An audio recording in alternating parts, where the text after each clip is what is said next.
the Arts Commission meeting on February 18th, 2021. And we will open with the Pledge of Allegiance. And Christine, would you like to lead us? No? Okay. Any volunteers? No? I'll do it, but my screen's going all funny. Yeah, mine's gone as well. Okay, you guys, I'll do it. There's the flag. I'm pointing to the flag. All right. Oh, okay. Ready, begin. I pledge allegiance to the flag, United States of America, United States of to America, the republic for which it stands, one one nation, republic which it stands, indivisible, with liberty and justice for all. responsible, liberty and justice for all. Thank you. We're back. We're Susan's in the house. Hey, Susan. Susan's in the house, yeah. So this is the point during the meeting where we are open to receive any public comments. If we have any, Luis. No public comments received. Okay, all right. But if I may, Chair Tosher, may we do the roll call? Oh, that was before the Pledge of Allegiance. Oh my God, yes. Sure. So we'll begin with yourself, Chair Tosher, Here. Vice Chair Chisholm, Present. Commissioner Golden, Here. Commissioner Harmon, Here. Commissioner West, Here, Commissioner Zeringer, Here. and Commissioner Gerber is out. Bodie is here too.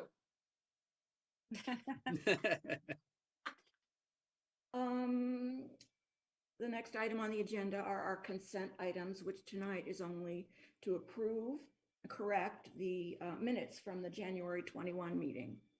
So Christine, you have a correction. Yes, well, yes, sort of a correction, and this is on behalf of the wonderful councilperson, Susan Francina, who actually shows up at our meetings. And she would like, under number 6 of the minutes, City Council Liaison Report, for the minutes to read that she inquired if the commission could recommend anyone. Get off the papers. That anyone could make a Chumash sign for the city, not a welcoming sign. So if we could correct that for Susan Francina, that would be absolutely wonderful. Absolutely, that has been received and will be corrected. Thank you, Luis. Are there any other notes on the minutes, about the minutes? yes, please. Item E, 4E. I had mentioned about putting on the agenda for to discuss the TV channel. Did that just not make it to this month's agenda? Or could it be added?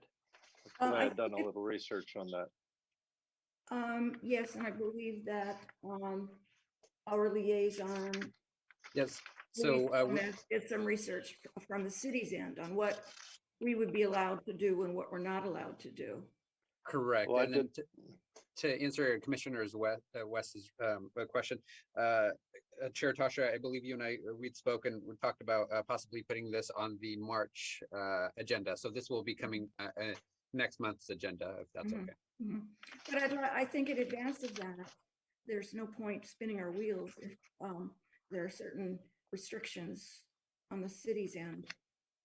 You know, that it's I'd like to see it an agenda item because I did a lot of research on it and that's not the case.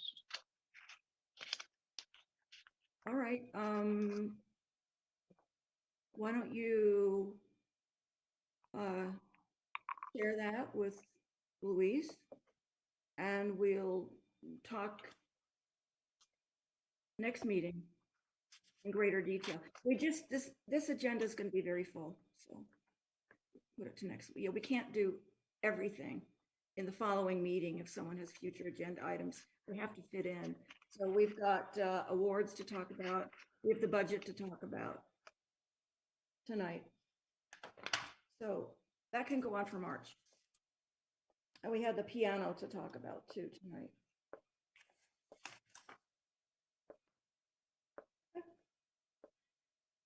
So it's Uh, going on for the March agenda?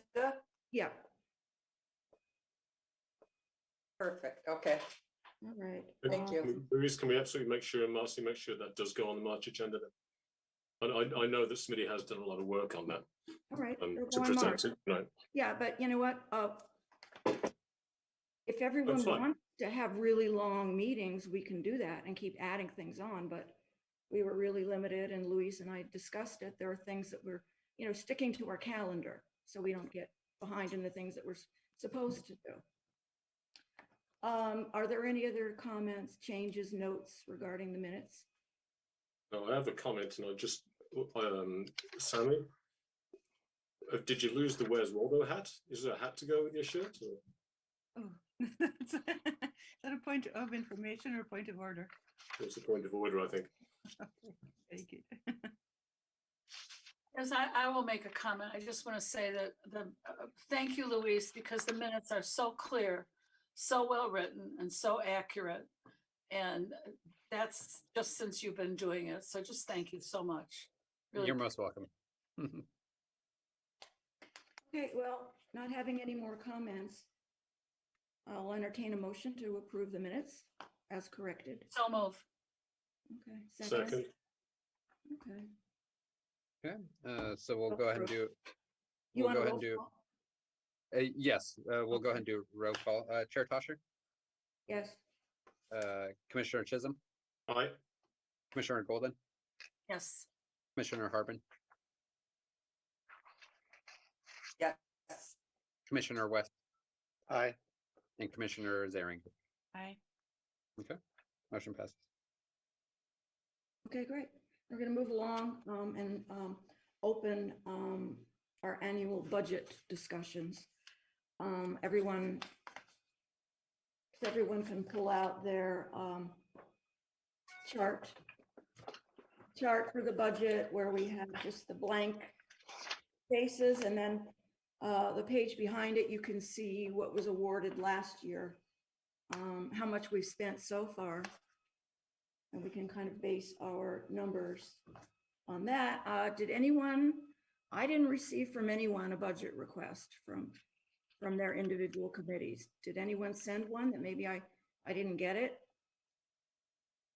no, I didn't. However, over the last couple of days, I've come up with some sort of idea that may have some sort of budgetary request if the committee thinks it's appropriate, but we can get to that if and when Okay, we need to. And it's less than $500 anyway. okay. Well, then we'll just go down the list for categories that we request funding for. And the first one are the grants.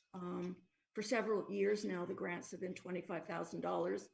And we obviously allocate all of that 25,000. We have nothing that has been unspent for this year. I know that the city, obviously because of COVID, the revenues aren't what they were probably counting on. So the budget is really tight.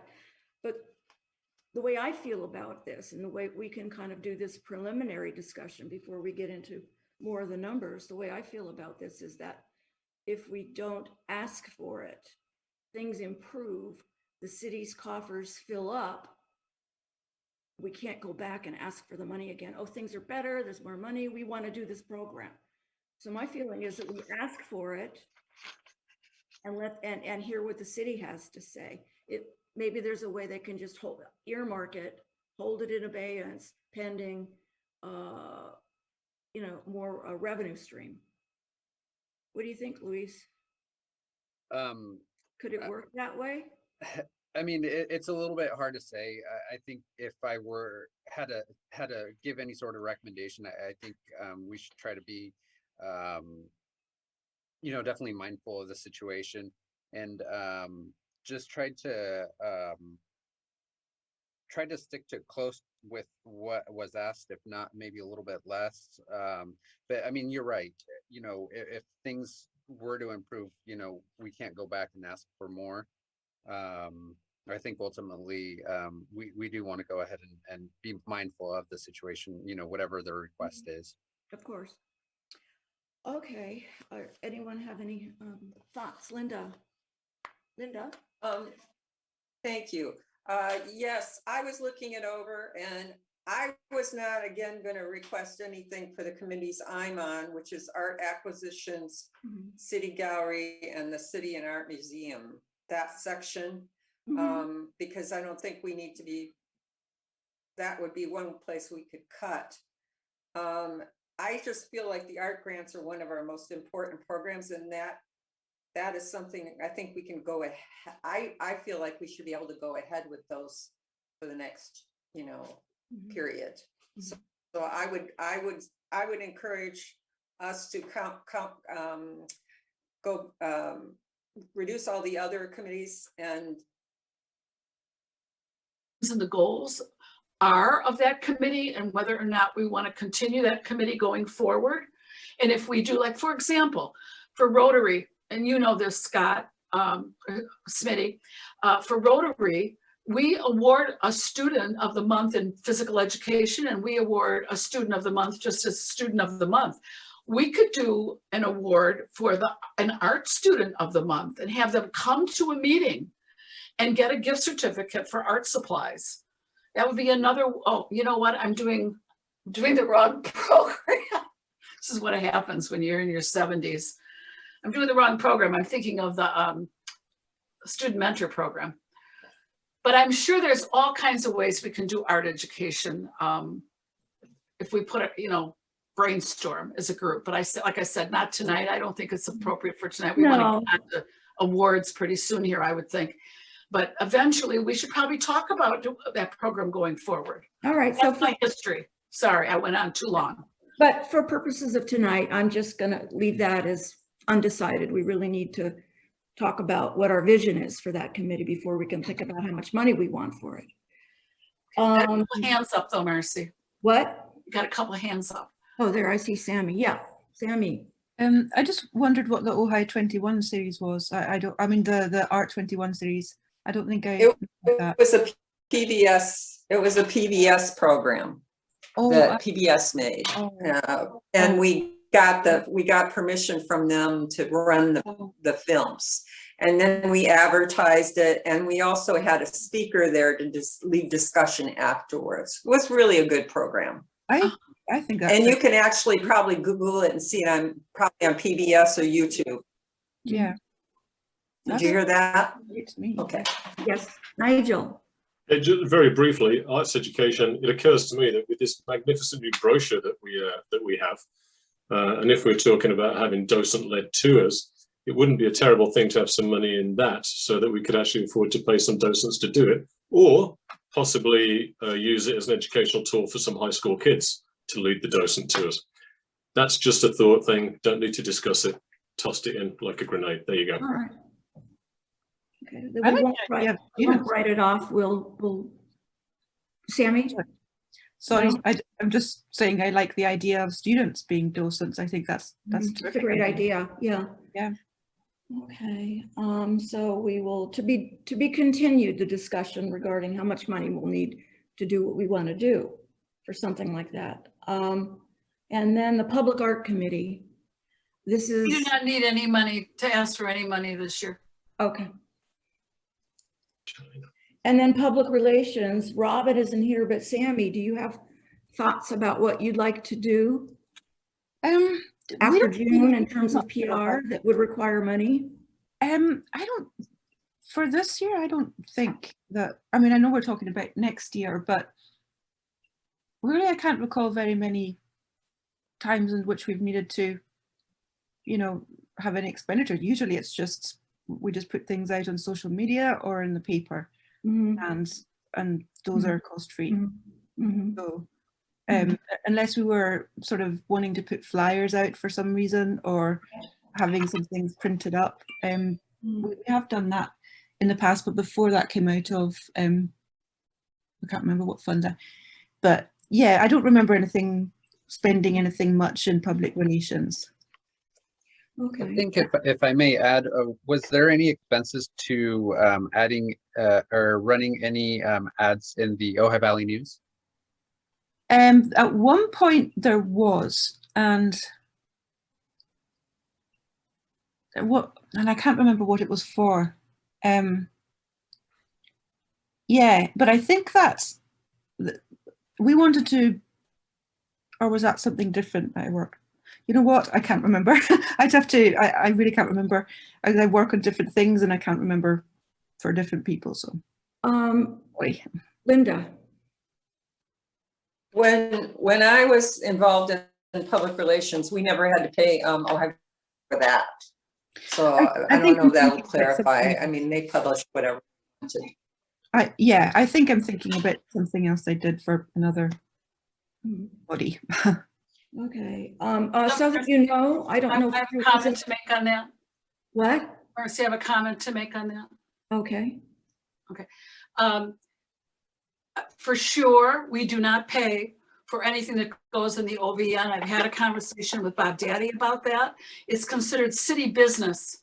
And so anything we do now, the way it worked in the past, the ball was dropped on this. And not to anyone present dropped that ball. That was dropped before any of you were around. Everything that was written for public relations had to go through our staff liaison because it's really written, it's coming from the city. We're just their vehicle. So we were required, Steve McClary required, everything we wrote had to go to him for a final edit. And he sent it to the OVN. So there was no charge because they had city business stamp on it. That was the process that worked. You never were told that, Sammy, I don't think, right? I don't believe so. No, I mean, I did in the past send some things to James, but for website publication, and I think he approved some things for the paper. Yeah. But, So it got a little like, wonky. And maybe we want to go back to it being tighter and I don't know, Sure. Louis. Yes, yes, Yeah, yes. Anything that should be going out definitely should be coming through the staff liaison to make sure that it is appropriate for the public there. So yeah, anything that we put out really should be coming, should be sent to myself for review prior to being put out. And that included Yeah. social media too, by the way, Sammy. That was also all the Facebook stuff had to go to Steve. Oh, Everything. okay. Everything. And we couldn't advertise we couldn't advertise just one group's stuff. Because if we did, we had to advertise everybody's stuff because it's the city. Well, then what I think we need to do then Well, is that's what we were something like a best practices so that it's really clear. It seems like an awful lot of things to send to Luis, you know, it just sounds like, Oh, yeah. you know, I mean, that would be an awful lot of work for him, right? To okay, everything that. I'm going to take a comment from Linda, then we're going to wrap up this discussion and move on. Okay. We have more things to talk about this, more opportunities. Right. to talk about it. When I was on the Public Relation Committee and we created Facebook, the Facebook account, we had that discussion with, I don't even remember it was Steve or James at this point, but we were able to post on that. If it's anything official involving the city, it has to go through the city. But the reason there's any money in that at all is they put 1,000, I believe it was put in there because for website development, if they needed to purchase programs or whatever, because I know when Christine Byrne was chair, she used she had a bunch of software that we just shared. And then when she went off, we had to pay for some of that software. So I think that was what the money was for initially. So that was what my memory says. Okay, great. And then I think we'll talk about this again, and we have some updates regarding the website, which could impact the budget for PR as well. So we'll talk about that. Sure, I just want to add, because Smitty will need money for, so that could come out of, if there's $1,000 budget to spend now, that could come out of, you know, this year, so that we don't, you know, dribble it away, it doesn't disappear. Right. So Smitty wanted to spend that, sorry, it's my dog, if somebody wanted to spend that money, that would be a really great use of that money, because really for public relations, we haven't spent much at all. Well, So- Smitty can, Smitty and Luis are in contact because we have, this is kind of a status of the website, that Luis has been working with our website and making it more user-friendly so that we can get more help from the city in terms of posting things and this or that. So I think that the interaction between Smitty and Luis, they can figure out what kind of money would be needed to supplement whatever Luis and the city are willing to do. I would just ask, just leave it in there, please. Thank you. Yeah, and actually, that's actually what my hand is up for. Leave it in there because the wine and cheese has to be paid for from somewhere. And it could be paid from that. If the, last From me. year- No, you don't get money. That's $1,000 that we asked for last year. so that's my whole point. Same as Smitty's. We should keep it in there. Okay. All right. Moving along, I'm going to hand the gavel over to Nigel to get us going on the awards. Oh, right, goodness me. Hi, everybody. Okay, so by raising your hand, thanks, Marcy. Can you all tell me if you have in front of you the documents, the 3 pages that Luis had sent to you a few days ago? And it's entitled Discussion and Information Regarding Lifetime Achievement in the Arts Award and the Hope Fraser Award. Got Can you it. show me by raising your hands? Who's not figuring you a bit, because you shouldn't. Lewis is probably doesn't need it, he probably knows it by heart. All right, so very briefly, we got off track the last couple of years, and we need to get back on track. There's no reason for us to be off track anymore. Everybody knows the game with Zoom and this, that, and the other. So this is the goal, is just to redefine what the Lifetime Achievement Award and the Hope Fraser Award is, get us back on track, get us back on calendar, and move forward. So if it's all right with yourself, all I'm going to do right now is that for the record, I'm going to read this document. That will inform Susan as to what it says. It'll be on the record for anybody who's watching this now or later in the public. So they'll become aware of what these awards actually mean and why they're valid and why they're important to town and why we actually spend our time worrying about it. Without objection, I will continue. No objections. All right. You'll see me look into the slide because that's where my computer is and I'm reading from my computer. So here we go. The Lifetime Achievement in the Arts Award. The first recipient of the Lifetime Achievement in the Arts Award was Beatrice Wood in 1987. Please see a copy of the recently discovered acknowledgement letter from Beatrice Wood. There it is. It showed up in the archives. Cool. Showed up in the archives, and we're going to have a discussion about this in a meeting to come. I do say something about this in the next paragraph or two, but we're going to have a meeting about what we're going to do with this letter in a meeting to come. It's not an urgent thing, but it does, and I've got the original. It does need to be recognised because we all know who Beatrice Wood is and what she meant to society in general. And we're very lucky to have had her residing in the Ojai Valley for a very long period of time. So you've all got that as well, so you can see what she said. As this letter is part of Ojai's history, it will reside, in all probability, on permanent display at the Ojai Museum in the coming months when suitable arrangements have been completed. Now, the reason I've written it that way is because we don't know what those arrangements look like. And so we hope that it would reside with the Ojai Museum, but that is a decision for the Commission and for the city to make. Certainly not one that I can make myself or Marcy can make, and we think it's appropriate that it should come before the Commission to discuss the future of that letter. And going back to the discussion just briefly about the budget, I don't want to give it just to the museum and say, here you go, do what you want with it. I think we have a responsibility for the city and to Beatrice Wood and her history and town in general, that something is created on permanent display and there's an appropriate environment for that letter to live in, not just a letter in a frame on a wall. It needs to be something significantly more substantial than that, in my humble opinion. Other people may think differently, and that's fine too, as long as they don't say anything to me. Linda. I was just going to say the museum has of several pieces of her work that they rotate through the historical section. So, and then they have a whole slide file of documents, and they have the past perfect program, so they can log it in and it will be on file. So I trust that they would take very good care and would display it properly. But so I was just gonna tell you that. So Yeah, Wendy's great at stuff like that. Yeah, I'm sure. I don't know her personally, or at least I don't know that I know her personally. But in this town, a lot of people know who I am, and I'm not entirely sure who they are half the time, for obvious reasons.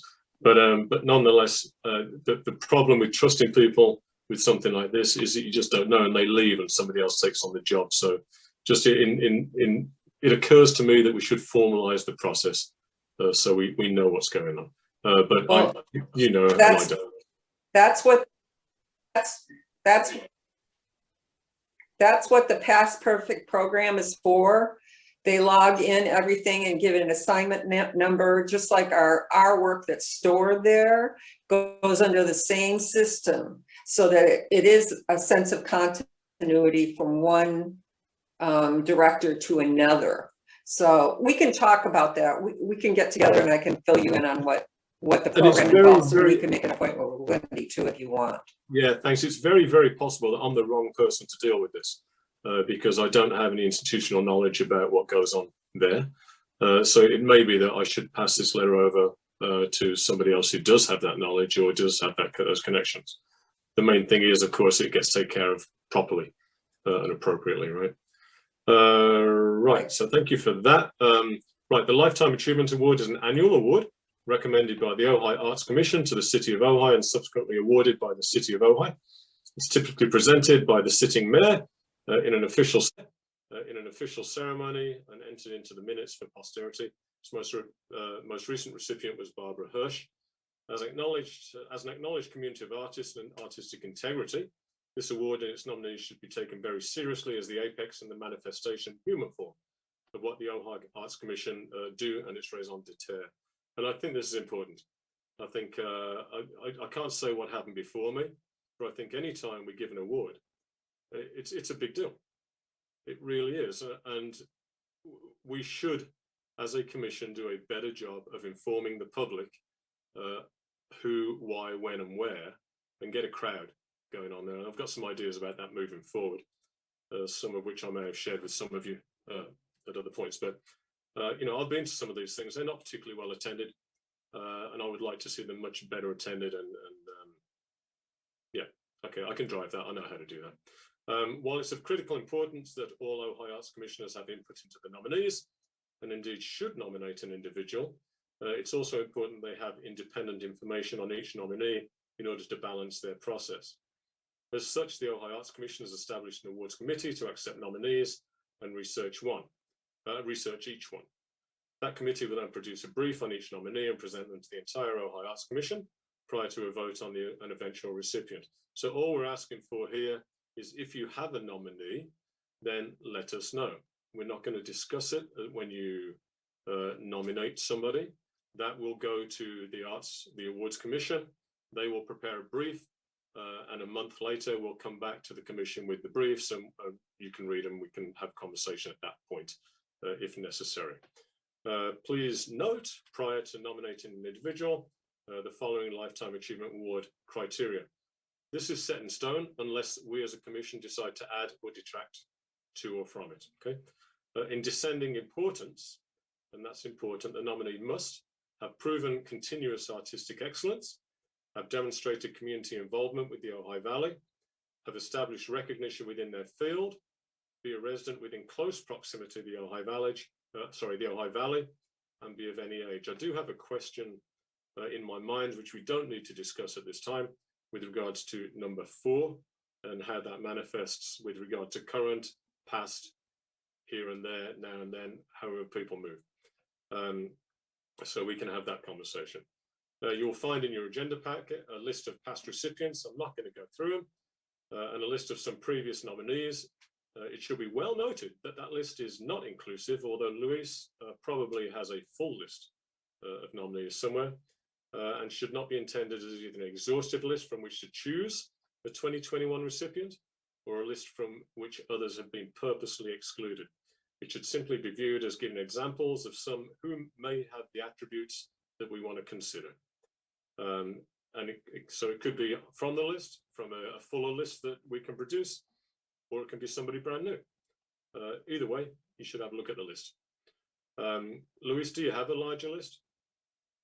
I'm sure that we do. I'd sent have it. to go ahead and look through my files, but I'm sure that we have it. Yeah, if you don't, I'm sure Christina has one somewhere.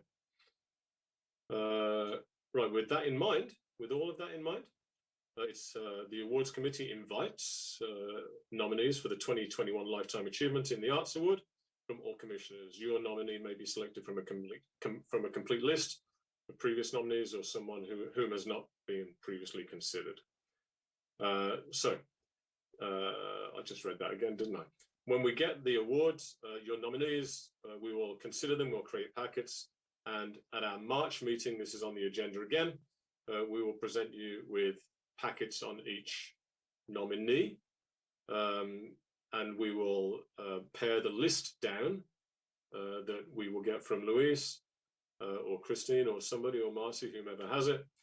You will also get information about those people as well, in not the massive form that you'll see it in your packet right now. It'll be pared down much more than that. Okay, Christine? Oh, that was a thumbs up that you're going to pare it down. But I do have a question, and I do have a comment, if that's okay. If you were, I didn't want to cut you off. Are you done? I am with that, but I'm not done. Okay, so my question is, can you tell us when Barbara Hirsch is going to actually get her award? I can't. That's actually a question I was going to ask Luis. Oh, okay. That's a very good question. So her award was ordered, and actually we should be receiving it here in the near future. From that, the staff report is all complete. So once we get the award, then I can go ahead and present that to the city manager for consideration to be brought before council. Thank you. Thank you. Now, there was just for you to know, Nigel, and I don't know what happened to this, but there was a protocol in the past, Linda, you might help and remember some of this too, where somebody informed the recipient that they were going to get the award. And then there was a bio written that was given to city council mayor to read. And I don't know, are we still doing all of that? We used to do that. Linda, can you help me out with that? Your memory of that? Well, that's my memory, is that once we made the award, whoever was the chair would get the information to the mayor. And I don't know if James went in on that with the mayor to get the appropriate document in a good format for him to read, and then sent it at a city council meeting normally, and we would be able to be in the audience, and then the person that received the award would be able to invite their friends, and we would also notice it in the paper. Yeah, With an article about the person with a brief biography. So I think that was, I think what happened first was we wrote the article about the person and then gave it to Steve or whoever, and they wrote the proclamation. Right, yes, That's what happened before. And who notified the recipient? Like, who's supposed to call Barbara? Has she been called? Well, here's the thing, it hasn't been formally approved by city council. Yeah, Oh, it has to be. that hasn't happened yet? No. No. Oh, okay. Right, so as I Right. understand it, Sammy, I see your hand up, so I got you. As I understand it, either myself as the awards committee chair or Marcy should inform Barbara when it's the appropriate time. With regards to writing a bio, we happen to have one of the best writers in the world on this commission. And so Sammy will write. Sammy, I've already been in touch with Sammy about that. She's going to do a newspaper thing when we know what's going on. She's also going to include the Barbara Hirsch letter. So we will provide something to council. And if I may, I actually have a bio from Barbara, so I can go ahead and share that with you, Nigel, and Sammy. Okay, that'd be awesome. That would be great. That would be wonderful, because I actually don't know Barbara and I don't know her bio very well. So I'd like to do her justice when I write. Yep. When I write it. Yeah, I'll be happy to go ahead and share that with you. Thank you. Hang on. I'm going to call on you so we don't all get Sammy? mixed up. Hang on a minute. Hello. I'm going to call on you when your hand's raised. The first one was Linda. The second one was Marcy. The third one was Christine's finger poke up there. So Linda, off you go. About the second part, should I do that? Hang on to your ready to second write part. the art- Hang on. It's like Animal House in here. Linda, you'll go. Okay, Sammy, if you want some quotes and things for the article, I'd be more than happy to give you some. I was her vice chair for several years and she was awesome. So Lovely. Thank if you want some that would be, quotes, yes. let me know. All right, so you two can liaise on that. Marcy, you're up next. Oh, I'm just wondering, this is a question for Louise. When do you think it'll be on the city council agenda? You know, unfortunately, I don't have that information right offhand. It's the mayor and city manager that set the agenda.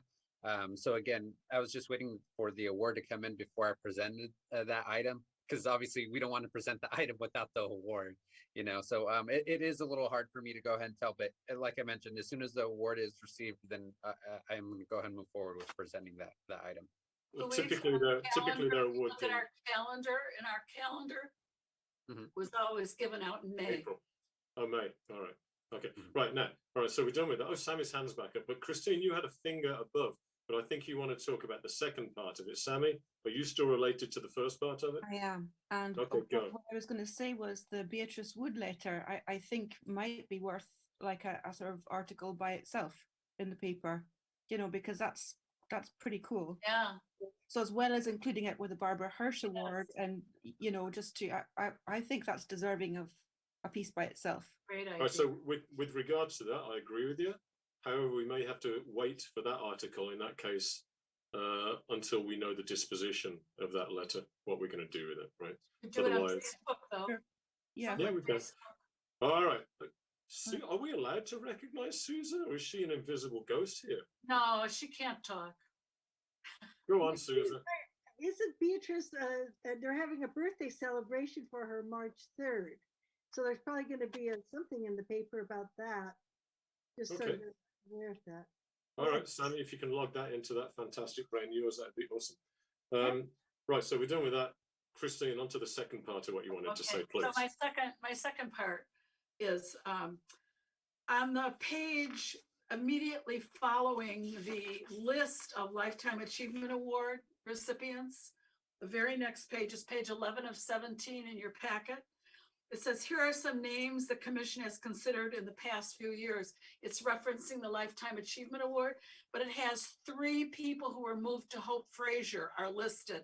So I just want to point out to everybody that River Savageau, Alan Thornhill, and who's the other one? Okay, those 2 are supposed to be on the Hope Fraser list. Did we put? And I also would like to suggest that the other person who really is more suited to the Hope Fraser Award list is Brett Bradigan. And that Right. he get moved to the Hope Fraser list. Because these are people who do so much for the community, but aren't necessarily at a pinnacle of a career that goes beyond Ojai.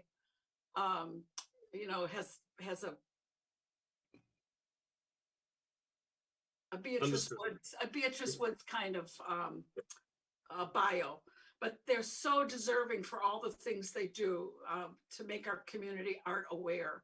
Okay, So we River, got that, and that's River Christine. and Ellen are on the Hope Fraser original. You know, if you back up to page whatever they are listed there, but then they show up again on page 11 of 17. So it's just So a glitch, a little that- editing glitch. Christine, thank you for that. As you know, the Arts Committee is going to tidy up that paperwork as well. So when that's done in the next week or so, I'll ensure that we send out a copy of an updated list after I get the full list from Louise from the Arts Lifetime Achievement in the Arts Award.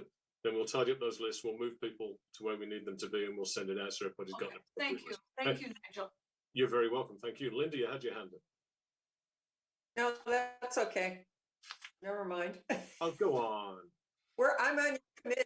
I'm on your committee, so hopefully we will know. talk when, yeah, so I'll keep it for our committee.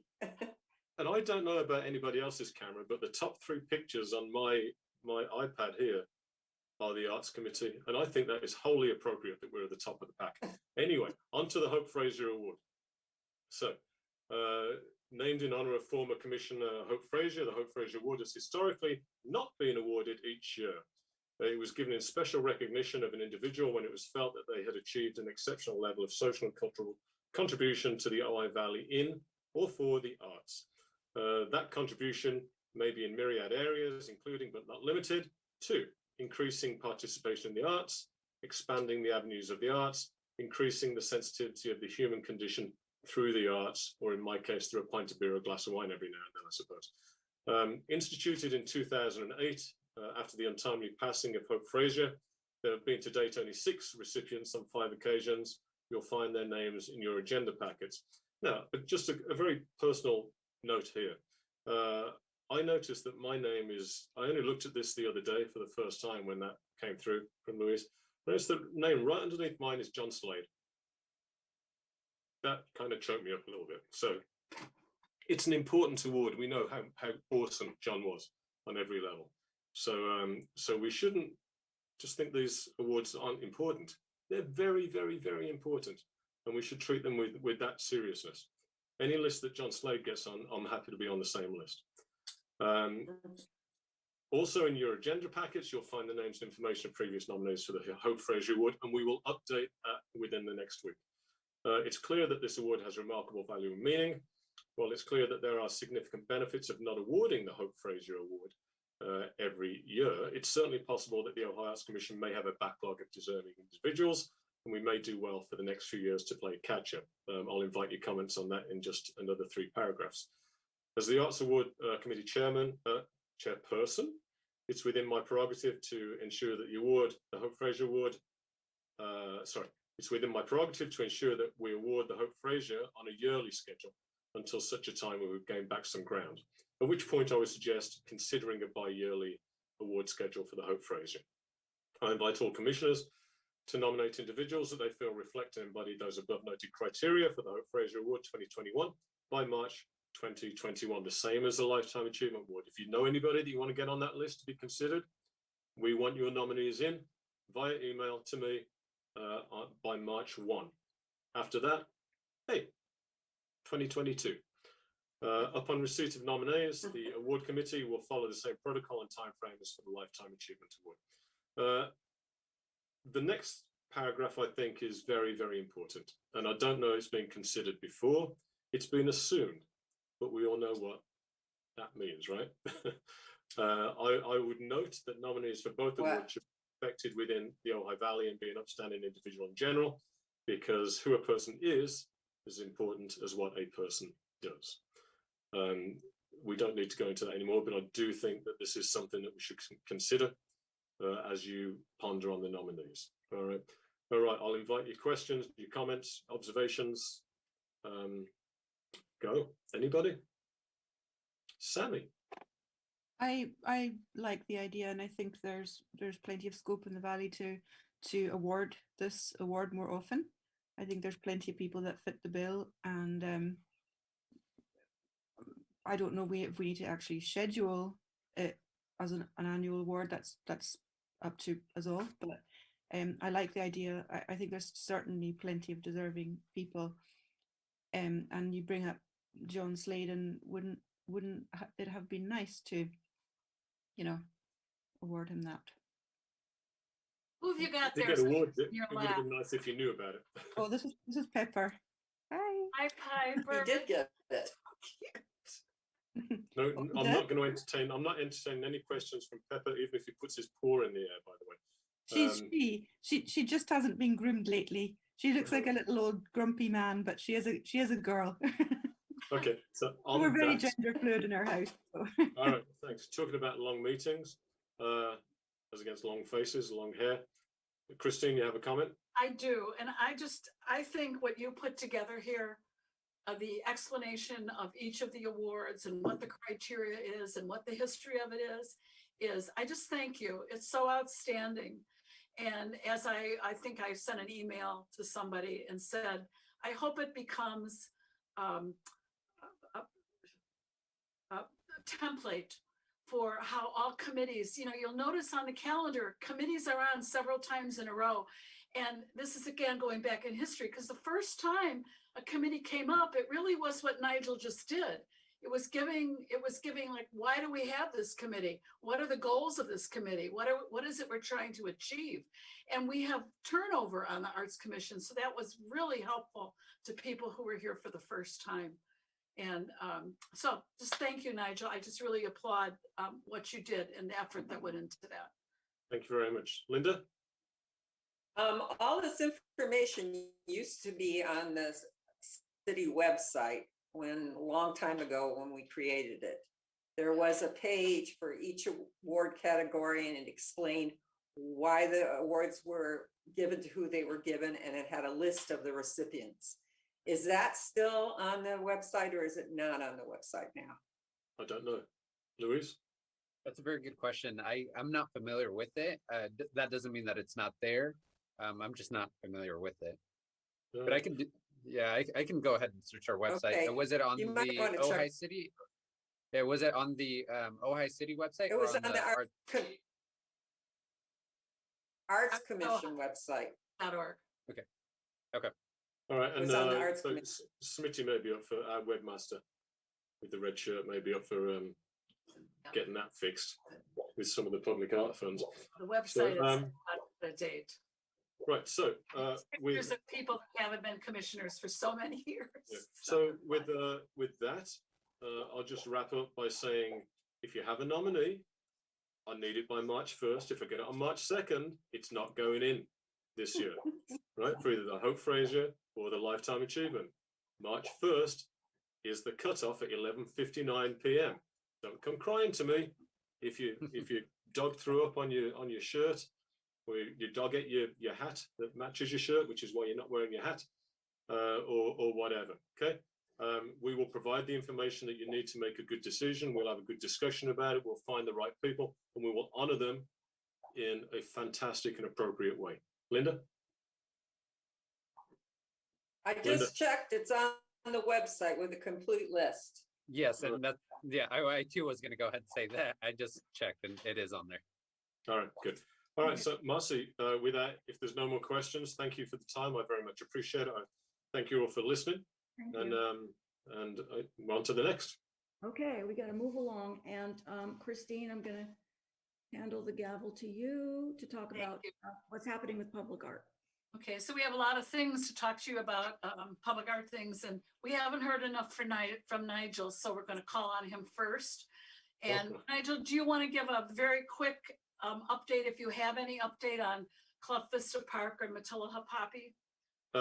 Very briefly, did we talk about this? No, we haven't. All right, so the lights on the poppy are working. City Public Works did a fantastic job with that. And I clearly have never seen it working before in my life, because I loved it. And if I'd seen it before, I would know that I'd seen it and loved it before. It's fantastic. So thank you for Public Arts for taking care of that. With regards to Clough Vista, there's two issues at Clough Vista. One is the lighted top on the monument, or whatever we want to call that. Obelisk. The obelisk. Spirit. Right, so the obelisk. I drove by a couple of nights ago, and there is a light there, but it's clearly not the light as intended. I have sent another message to Greg at City, and also Miguel at City, and Luis is aware of those, because you were copied on those, I think, Luis, at least the ones to Miguel, with regards to seeing what we can do about the top of the obelisk. I know that they are slammed. I also know that they have no money. But my job is not to worry about that. My job is to keep asking them to do it, and being a bit of a thorn in their side or a stone in their shoe, which I shall continue to do in the nicest possible way. With regards to the posters, we run into a roadblock with that, because we're not sure if anything was actually formalized about who was responsible for what and when. Well, so but let me just finish my sentence. On I had a conversation with somebody at Land Conservancy who told me that they were responsible for the signs. Yes, you've told me that one before, and thank you for reminding me of that. However, saying that you're responsible and actually doing something about it because you're responsible when there's nothing to back it up are two different things. I indeed have had the same conversation and got the same information, and then a week or two later, saying that I have to then go through the city prior to them being able to action anything. So it's a knot. I'm busily untying the knot. And as we speak, Miguel at Public Works has probably got his nose in the umpteenth file cabinet to pull out any paperwork that existed to show who was responsible for what. Because I'm sick of chasing my tail. I just want to know who's responsible for this, who's responsible for that, and then I'll ask them to do it, right? Simple as that. If there is no paperwork, then as a commission and as the city, Susie, you're hearing this for the first time, you may need to make some decisions about who is responsible for this, and trying to hold the Land Conservancy responsible for something post fact is Right. going to be hard. Right. So anyway, where it is at the moment is Miguel is looking for paperwork. He's been looking at it for about a week now. I'm sure he's quite hungry, possibly thirsty. His wife's probably wondering where he's at, but I'm on top of it. I'll ask him again next week if he's found anything, and if not, I'll bring it to the commission and suggest that we create a regulation or some rules for the council to consider. Good enough? That's great, Nigel. Thank you so much. You're You make a good knot in a shoe to untie. And Susan, if you ever have a chance to go up to Club Vista, take a look at the condition of the signs. They're literally ripped apart. It's just terrible. And we're going to be taking company up there on a public art tour very soon. And it just doesn't look real good. So we're going to move along to Marcy. And Marcy has a few things to tell you. We had a meeting over at Libby Bowl Park under the Shrimp and Arch. And Marcy, do you want to tell everybody some of the things that are happening? Well, I went, you were there too, Christine. We met with Greg Grant, and he has this is good news. And I can forward the contact information to you, Nigel, when we're through. A new Assistant Public Works Director. She's fantastic. She's really on top of it, detail oriented. So she's going to be working with us. But anyway, we're going to do the amendments to the landscape around the Shrimp and Arch, adding boulders, we're just beautifying it. We went over a punch list of what needs to be done with the arch, cleaning up the base of the arch. We're having the city creator, Luis, created a QR code, and we're going to be using on a different plaque. We're going to take the plaque that we already installed. Too complicated. We're going to create a plaque on a stand that has the QR code, which people will scan the code and it'll launch them right into the application's website. So all of this will happen probably by the end of March or into April. And hopefully Trimpen himself will be coming to Ojai in April. He is waiting to get his shot. So safe to travel, and he'll work with Public Works, and they'll get the Wi-Fi going again, get the app set up and all of that. So things are moving along. So as part of this, and Luis, I hope that you can jump in on this, we realized as we were talking about the plantings and some boulders that are going to go along with the plantings, which, who is it, Marcy, that recommended the plantings? Kathy Nolan recommended the plantings to Public Works. That's an expense that Public Works really doesn't have the money for. And Marcy, because she's Marcy, said, I'll pay for it.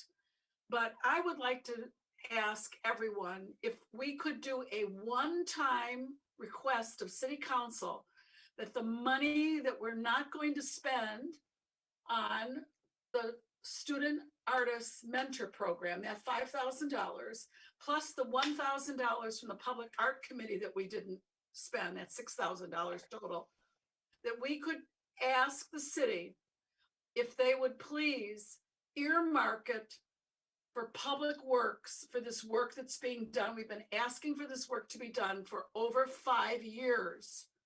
It needs to happen, but they're really strapped. And I know Marcy would pay for those plants, but I don't think she should have to.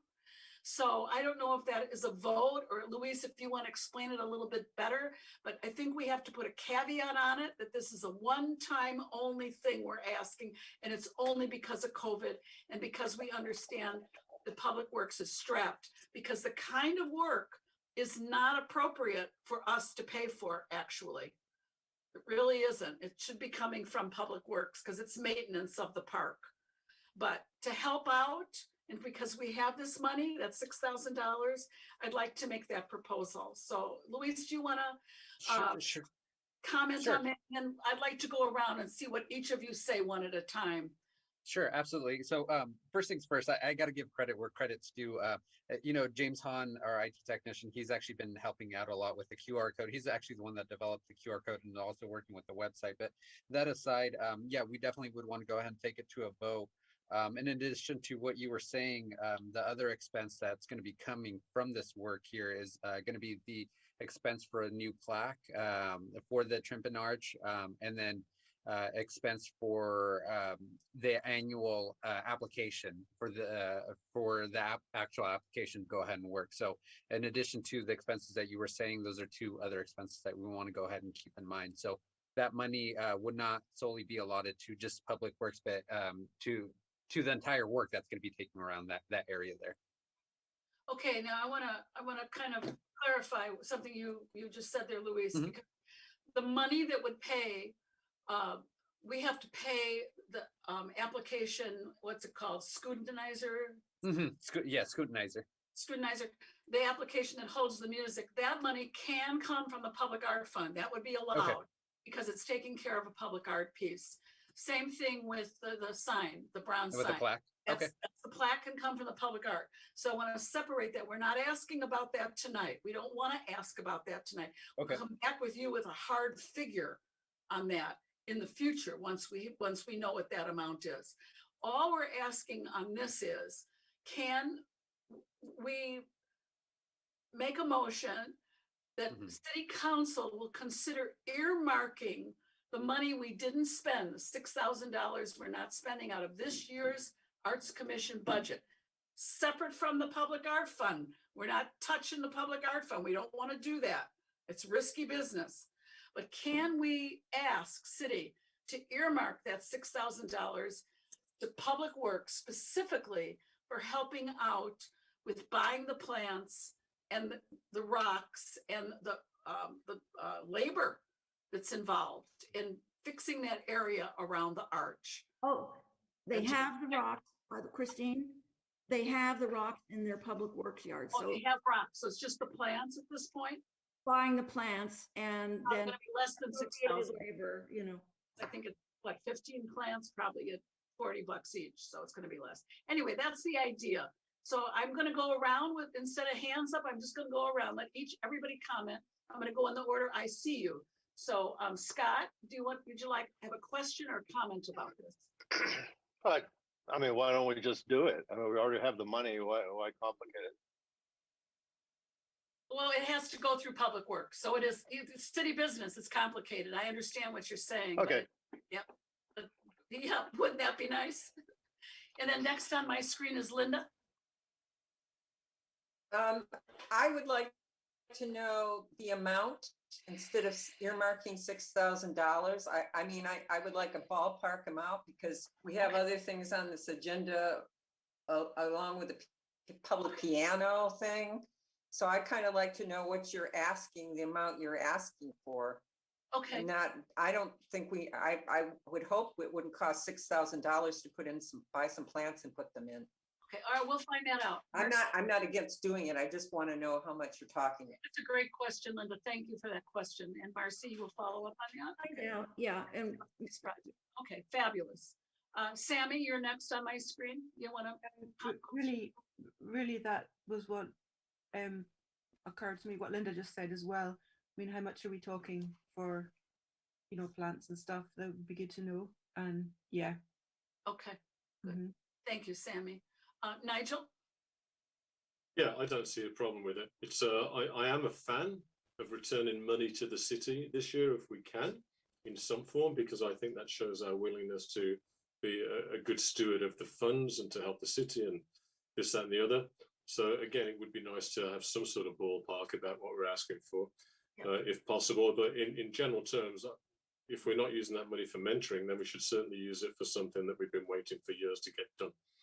Okay, then I'm going to say, let's not vote on this tonight, but let's put it on the agenda for next month and give Marcy time to get some specific information on how much the labor and the plantings would cost. And so you might have to work there a little bit with Greg Grant as well as Kathy Nolan.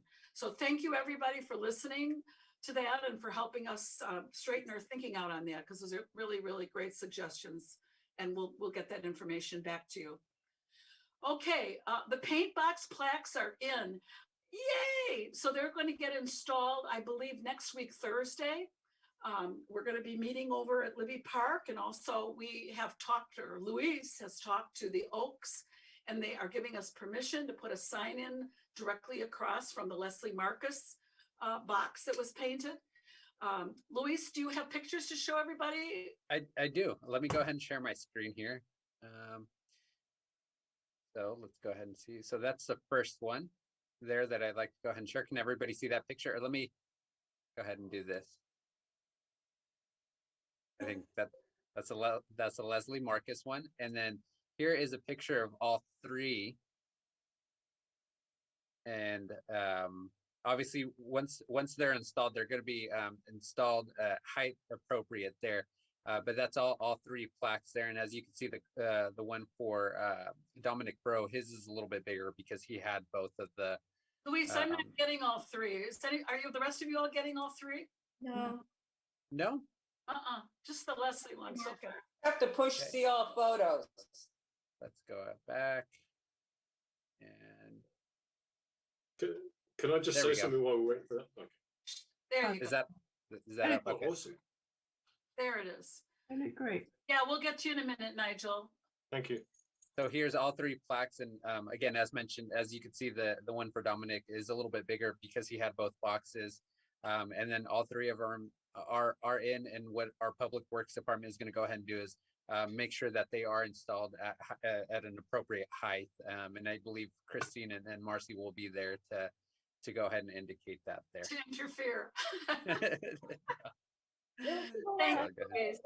Luis has been, I mean, I just can't say enough good things. He just makes this stuff happen.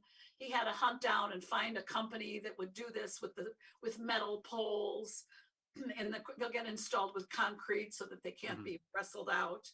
And we're not going to put them too close. They're actually very small, and we're not going to put them too close to the boxes. We don't want them to detract. And I also want to tell you that Public Works next week is going to work on cleaning up the area around the Dominic Bro boxes because it's just a mess. And they're going to, I think, do wood chips and make a nice bed of wood chips. Right now, it's just not very nice looking. So we're excited because it's really important to take care of our public art pieces. And once again, I know I'm trying so hard to remember to say Smitty, Smitty instead of Scott. Smitty emailed me and said that he would be happy to be a guardian angel for a public art piece. And I will re-invite all of you to do the same because you will get to know what that piece is, just like Nigel discovered that the Matilda Hoppy fountain has lights. And it just changes that whole sculpture when you see those lights and they change colors, go on and off. And it's really fun to know that you were, well, I assume, Nigel, you would say that was gratifying to be a guardian angel for the Matilda Hoppy fountain. He's got both his thumbs up. So we have the Thomas Firewood table that needs to be looked after. And we have other public art pieces that need to be looked after. And your job is simply to eyeball it and let us know.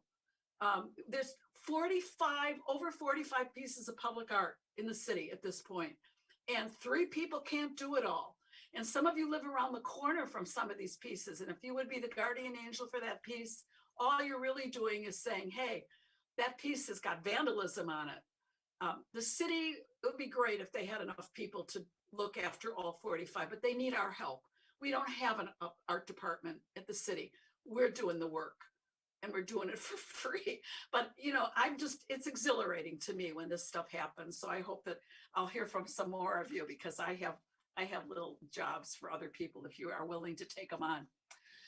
The next thing that we want to announce tonight for public art is that the mural ordinance has been passed. Let's have a round of applause. This is really, really good news because now there is some control. We don't have to worry that we're going to drive into town and see a political message plastered across the side of a building and then deal with it from that point on. That now there's an application process and a public art jury would be called. We are not the public art jury, and that's very important to understand. We don't want to be the public art jury. We want the public to be involved in making these decisions. One of us will serve on that public art jury, but there will be 6 members of the community with art and public art experience that would serve on that mural ordinance committee. There's an application that has already been written in place that goes along with that. So thank you, City Council. It was unanimous to have it passed. The issues they brought up were fabulous issues, and we attended to all of them. And I think it's a much better ordinance now. And Luis, could we get a copy of the mural ordinance in next month's packet? Absolutely. I'll go ahead and send that out. Sorry, I didn't think to ask for that tonight, but we can do it next week. Sure. Okay, next big announcement, and everybody hold their breath, because this is huge. We have been turned down to do the Ojai Playhouse. The Burgers have decided, and judging from the way Luis passed this information on to me, the verbiage, my guess is that other people had gotten to them because it's just the way they, oh, look, another doggy. I'm sorry. Look at that cute doggy. He just got up. Come on, Charlie, time you get ready. Okay. My feeling is that the other people had spoken to them about what they felt was the importance of that building remaining mission revival style, which, as I said last month, that means it's a blank wall. I could have called them. I was offered to make a contact with them and tried to twist their arm and convince them that by doing a limited competition where perhaps it would just be a hand-painted tile frieze along the top to break up the space, or a trompe l'oeil that would make it look like the building looked when it was originally built. I thought, you know what? I'm not going to fight. You know, sometimes you have to like say uncle. So I've said uncle for all of us. I'm not going to pursue it. I hope you're not going to ask me to pursue it because it felt like a load off, to tell you the truth. I did talk to Marcy about it, and I think she agreed and felt the same way, that this is maybe a good thing. So we're not going to do this tonight, but I want you all to think about this for next month. When we chose the Playhouse, there were 2 other projects that rose to the top of the brainstorming list that group of arts commissioners came up with. And the second in line was to do a natural material sculpture park. Now, if you look at the last issue of the Ojai Quarterly, and if you haven't seen it, I would ask each of you to get a copy and to please look at it.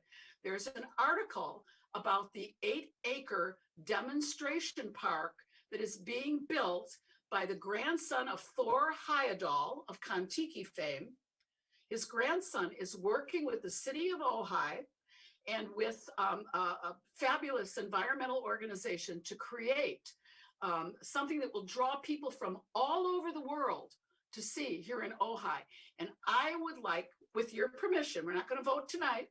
It'll go on the agenda for next month, but I want you to think about it.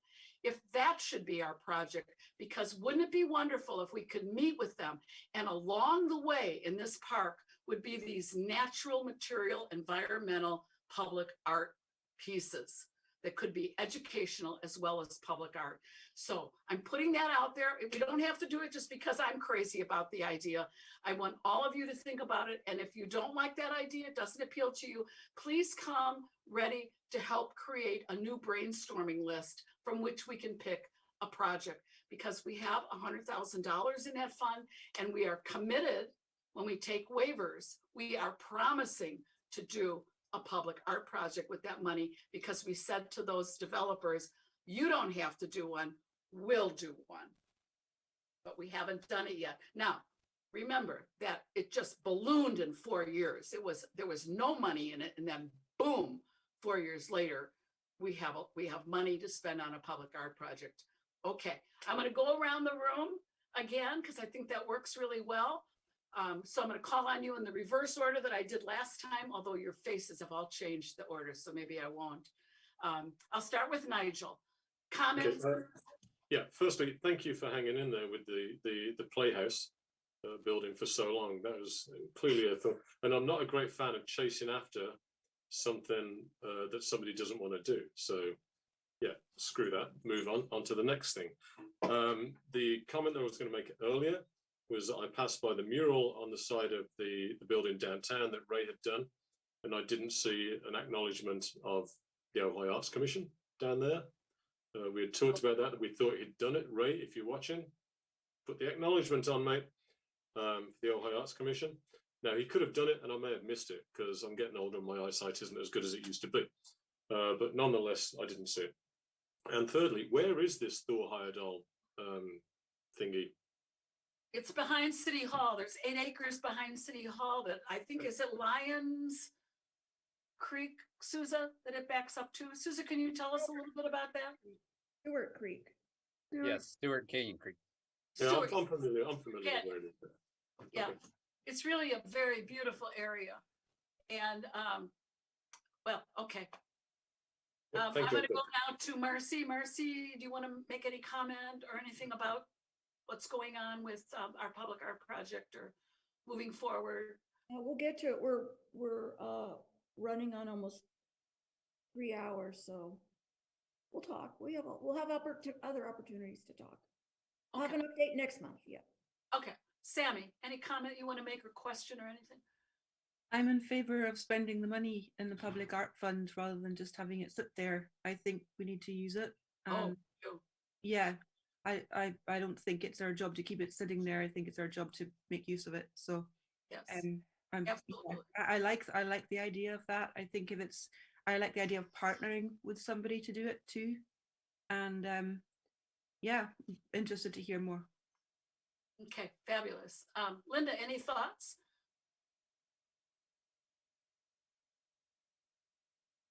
She's unmuting herself. You're unmuted now.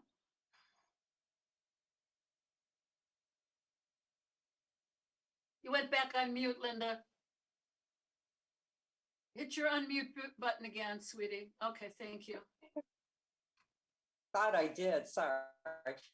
I love the idea of an environmental piece. I'm not familiar with the Contiki thing. I know Stewart Canyon they've been working on it to reestablish it as a watershed area. So I'd be interested in seeing more about it too. I'll get the article and read it. Oh, good. And I'll research it, but it sounds very interesting. Great article. You'll enjoy it. Okay, and then that would go to Smitty. Any comment? Did you say Ojai quarterly? Or was it Ojai monthly? Ojai Quarterly. It's got the cover of this The one with the- particular, it's got a bee on it. No, it's got an owl on it. And it says, oh God. On the it's cover? very What's clever. on the Yeah, cover? Cover is an owl from the Ojai Raptor Center. Oh no, that is the papers production. That is the other one that comes out. It's the, I don't know, whatever. Not the Ojai Quarterly? I thought it was the Ojai Quarterly. It's No, because yeah, I'm there. It's not Monthly? there. I'll go get a All right, so copy. one with the owl on the cover. it's the I think it's the Ojai magazine or something. I'm not sure. It's Ojai it's magazine? a publication. Susan's gonna run get it, I think, and show us what the cover is. Yeah, Anyways, well, that doesn't Okay, help so me this- read it. fabulous. Ojai magazine, fall 2020. Who's on the, oh, no, the cover is this guy. It's Ojai. the Ojai Visitors Guide. I don't know what it's called now, but it's Ojai okay. Visitors I Guide. don't think it's the Ojai Visitor's Guide because it's the thick one. But anyway, I have it. Here she comes. There it is. Ojai It's the Ojai, the winter issue. Magazine, Birds of Prayer. A little. Okay. Is that, can you see that online? Yes, it's online too. Okay. They Thank have it you. Okay, on- everybody, Ojai Magazine, not Ojai Quarterly. Yeah. Ojai Fabulous Mag- article. I think you'll all be astounded at what's going to happen Absolutely over there on fabulous. 8 acres. And boy, I think it'll be great if we could be part of that. You It's know, called having Ojai. said that, Luis is in the process because we keep him so busy. I'm sorry, Luis. That's okay. of exploring some more utility boxes, but we have to go through Edison and we have to go through Caltrans.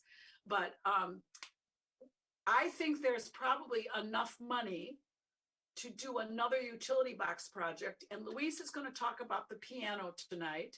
And depending on what happens with the piano, I have a public art idea about that as well. So we talked about I'm just looking at my notes here, make sure I covered everything, murals, playhouse. Oh, just one other thing very quickly to let you know. Luis and I have finished the upgrade to the developer's handbook so that it matches the new ordinance language.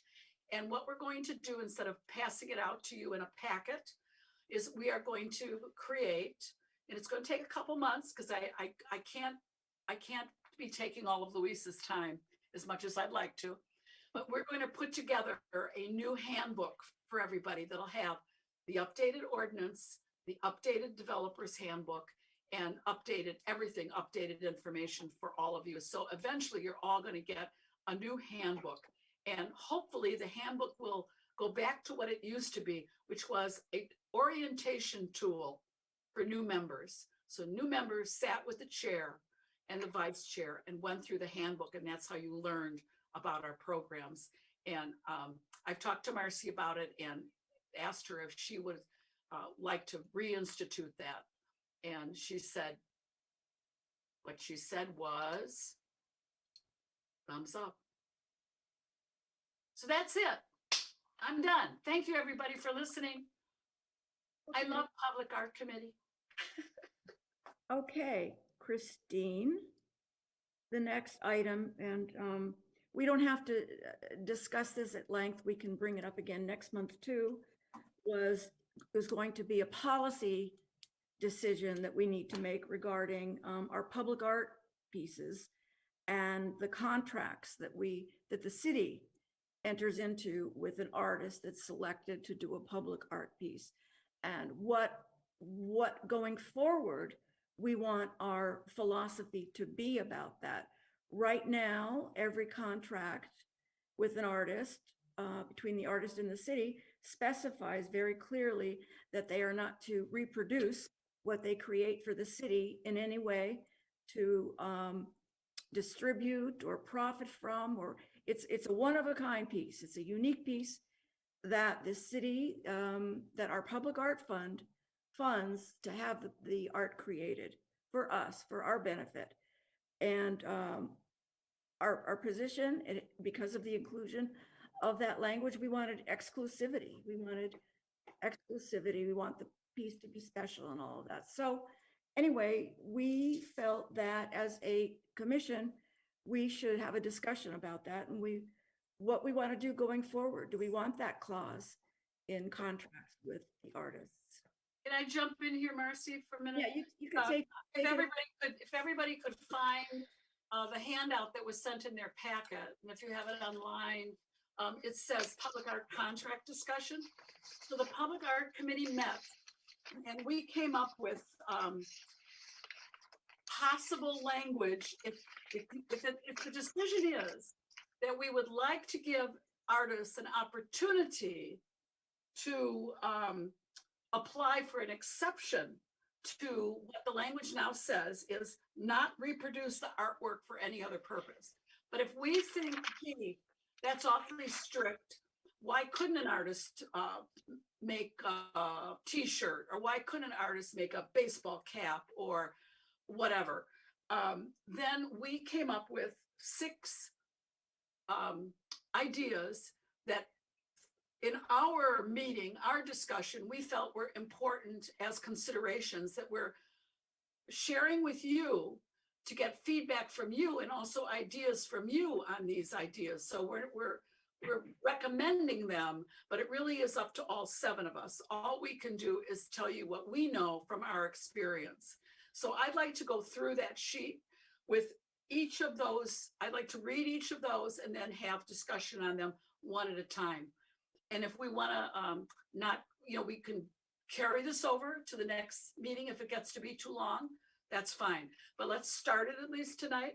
So did everybody find the sheet I'm talking about? Because it helps, I think, if you can see it. Which, It's in the packet, and at the top of it says, to like a Arts memo. Commission members. And then it says, from Public Art Committee, RE Public Art Contract Discussion. It follows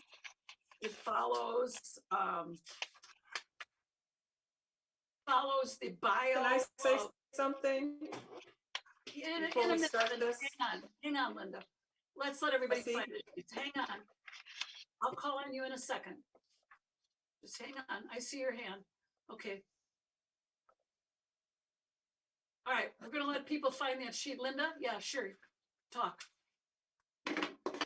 Linda? I suggest that we table this till next meeting. And because it's way too long, it's already almost 7 o'clock and Robin is not here. I don't want to make any changes to our policy while Robin's not on board. I think we should have a full council You wanna make a motion out of that? or commission, I mean. Would You like know to what? table it? You know what? Do you want to make a motion? Table. I Linda, you motion make that a we motion table to it table it? until next meeting. Okay, so we need a second. I did. No, we need a second. Somebody want to second Linda's motion to table this? Okay, there being no second, the Second. motion I'm sorry? Did somebody second it? Well, the motion fails. People want to talk about it tonight, so, May I make a suggestion? yes. Christine, why don't you, since we're not going to make any Okay. decisions tonight, well, we won't decide. Why don't you just go through them? That's what I'm gonna do. Just to introduce, don't take any questions, just and everyone can jot down questions for next month and we'll discuss it as Well, questions. what I'm hearing is that people want to talk about this. I know Nigel asked it to be on the agenda. Let me do the process that I was going to do. And if it gets to be too much and somebody wants to motion again to move it to next month, that can happen. So I'm going to start with the background. This is what the contract says right now. It says the artist hereby represents and warrants to the city that the work is solely the result of the artistic and creative effort of the artist, and that the work is original and does not infringe upon any copyright. The artist also agrees not to reproduce the work for any other purpose.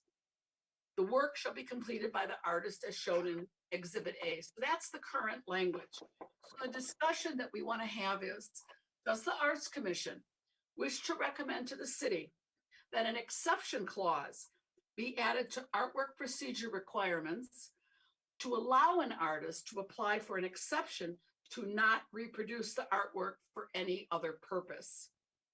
If so, the Public Arts Committee offers the following considerations and recommendations regarding a potential change to past practice of complete disallowing of reproductions of city public artwork projects. Now we're going to take them one at a time.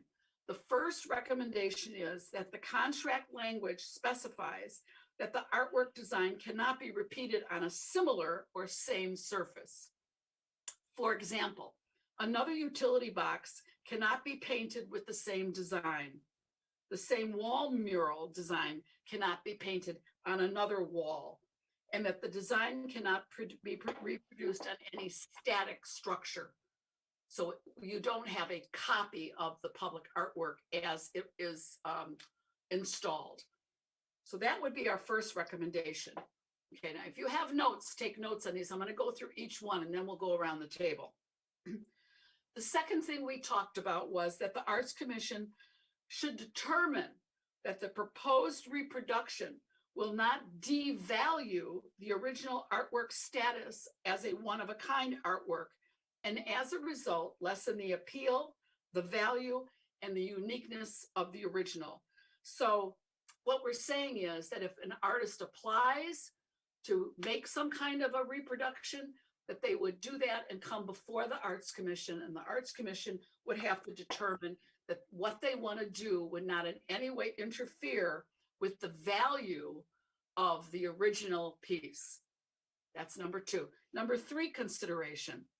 we think that the artists should, in their application to the Arts Commission for the exception, pay a fee, because we talked to Luis and there would be a cost for this to the city to handle all the paperwork and to process the application. The application would have to include an exact rendering of the proposed reproduction, would have to be submitted so that we know what it is that the artist is proposing that they want to do. Okay. Number 4, the artist agrees, when applicable, to a finite, for example, 20 copies, number of reproductions as set by the Arts Commission for that particular project. So when a project comes before the Arts Commission and it's discussed whether or not we're going to grant this exception, we might limit the number of reproductions, because you don't want 100 out there. It will devalue the artwork. That I'm giving my opinion, and I shouldn't do that because we'll give opinions later. Okay, number 5, and I think this is so critical. The city of Ojai and the city of Ojai Arts Commission should be credited on all approved reproductions. So if it's a t-shirt, somewhere on the t-shirt should be that this is a project of the city of Ojai, da, da, da, da, da, da, da, da. We require that of the city. If the city uses a photograph of the piece for publicity, we require that. Credit is given to the program for that. So we feel it's important to also require that of the artist. And number 6, that an agreed percentage of the sales of the reproduction be donated to the Public Art Fund in keeping with other sales of Art Commission funded, it should say funded instead of fostered, funded art, such as invitational city gallery sales. 30% of that has to go to the Public Art Fund. And the commission may wish to consider a donation to a public charity, but Luis will comment on that because he has a legal response to whether or not it would be appropriate for an artist vis-a-vis the city to select one charity, because there are so many in the city. We're back to that. We're an arm of the city. We're not a foundation. We have to always be cognizant of not choosing one thing over another when it comes to expenditures. So I would like to go around the table and start with Nigel, and because you're in my upper left-hand corner again. And any thoughts you have about any of these 6 items? Nigel was at the Public Art Committee meeting discussion. And you know, we had a very hearty discussion before we came up with these 6 considerations and recommendations if we are going to ask city lawyers to write the contract differently. Nigel. Nigel, you're on mute. You're going to have to unmute yourself. Thank you for that. This is an important thing, and what we may be discussing here is something that would never ever come to fruition, but it's landed in our laps, and we want to avoid people down the line after we've gone having to deal with the same thing. We just want to put protocol in place. So there's only 2 things to decide here. One, if you want to change the procedure, and I would suggest that simply because we're talking about it now, the current procedure is not working, that it's necessary to change it and put protocol in place that people after us can follow. It's also important that whatever rules we put in place are rules that people are willing to follow. And if you were sitting in that meeting as Marcy, Christine and Luis were, they'll have heard this before. I'll say it again for the benefit of everybody here. I just call it the seatbelt law. Seatbelt laws, everybody follows it because everybody knows it's sensible. Right, simple as that. It wasn't, then people discovered it was. And it's got to, whatever we put in place, people are going to want to have to follow it, because whatever we do is, if we have to chase them, it's going to be retroactive. We're not police. We want people to understand why they need to follow the rules. And the why is very simple. We're protecting their art, which has become the city's art. Their art has value. We want to increase the value of it, so we don't want it splattered all over 10 different walls in 10 different cities. How does that help anybody? The uniqueness of somebody's art should enhance their value to other cities to approach them to do something similar, but not the same in their city. So if they reproduce things that are exactly the same, I wouldn't hire them. And so for me, these rules are common sense. If I were an artist, I would want to follow them. I'm not saying they're perfect, but I think the basis of these 1 through 6, that's the basis of where we should be looking at, in my humble opinion. I'm sure the city lawyers will have a field day with the language, but that's their problem, not ours. I do think we need to do something. We may never need it, but if we do need it, there it is, and we don't ever have to think about it again. We just follow the rules, right? That's what I've got to say. Thank you, Nigel, very much for your comments. Sammy? I'm broadly in favor of granting an exception application, so people can certainly apply for that. I think that one of the sort of fudgy areas of it is how do we decide that what the finite number of the reproductions are? That's a tricky spot it's a tricky decision for us to have to make, and I think it would depend case by case, obviously, but that to me seems like the more fudgeable sort of swampy area of it. So well, that's what we're trying to. That's what we're trying to get away from. Swampy area. Well said. Yeah, it is. It definitely is a swampy area. Yeah, and I think we've got that covered on number 2, by the way, in that the Arts Commission is the determining body as to whether something devalues or whether it doesn't. So we can get rid of that swampiness. Sound like Stephen Colbert. And I would also say that, at least my experience with all of you and many others in the past, is that what we have is always the best interest of the artist at heart.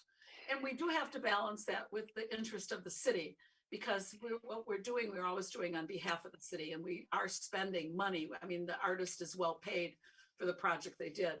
But I find that there's a lot of compassion and a lot of consideration that we all want to give to artists. We don't want any artist not to be able to do something that really won't devalue the work. We want to give them the thumbs up and say, go ahead.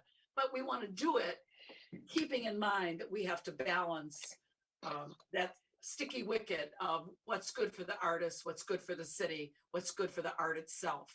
It's a sticky wicket. So thank you, Sammy, for mentioning that. And let's go on, but we'll come back to that. just You have more?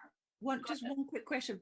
So say that we did allow like an artist to, we said that go ahead and make 50 t-shirts, and that artist of their artwork, and they sell out. Do they then have to apply again if they think there's a market and there's a clamor, that people really want this? And would they then have to apply again, or is that something to kick down the road just when it arrives? Off the top of my head, I would say that when we as a commission decide that it's a finite number, that's a period after that. It's a finite number. Okay, and the reason for that is what Nigel said. You really don't want 50 shirts walking around town. Who has to go see it if it's on everybody's t-shirt?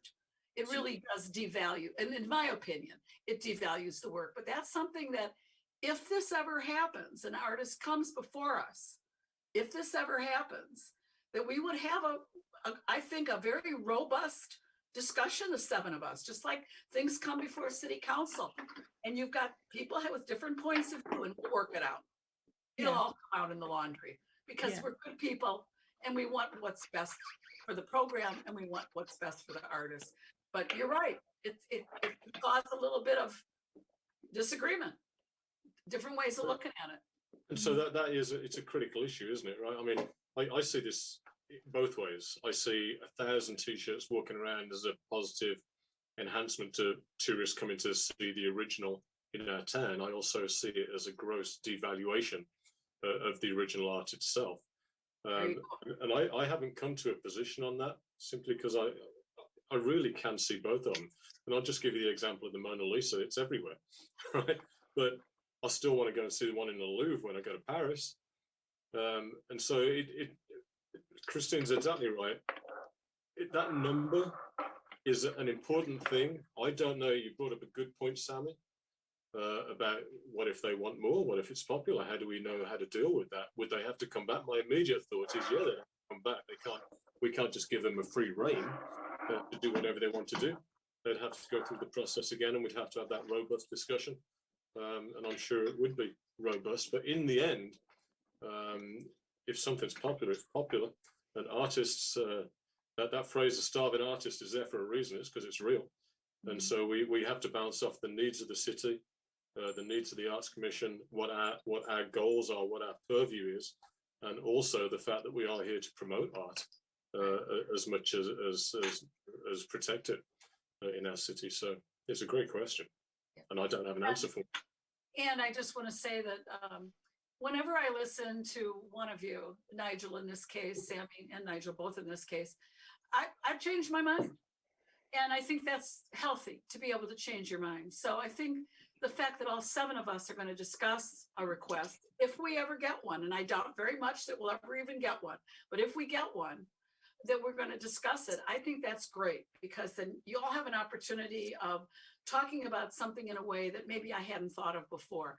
And the same might be true. I may talk about something in a way that you hadn't thought of before. So I think those are the best kinds of discussions the Arts Commission ever has. So, Sammy, do you want to add anything else or any of the comment? Because I do want to get around the table. Nigel, you're going to have to wait now till I get. No, very briefly, you may need to add a number 7 onto it for what Sammy's point is.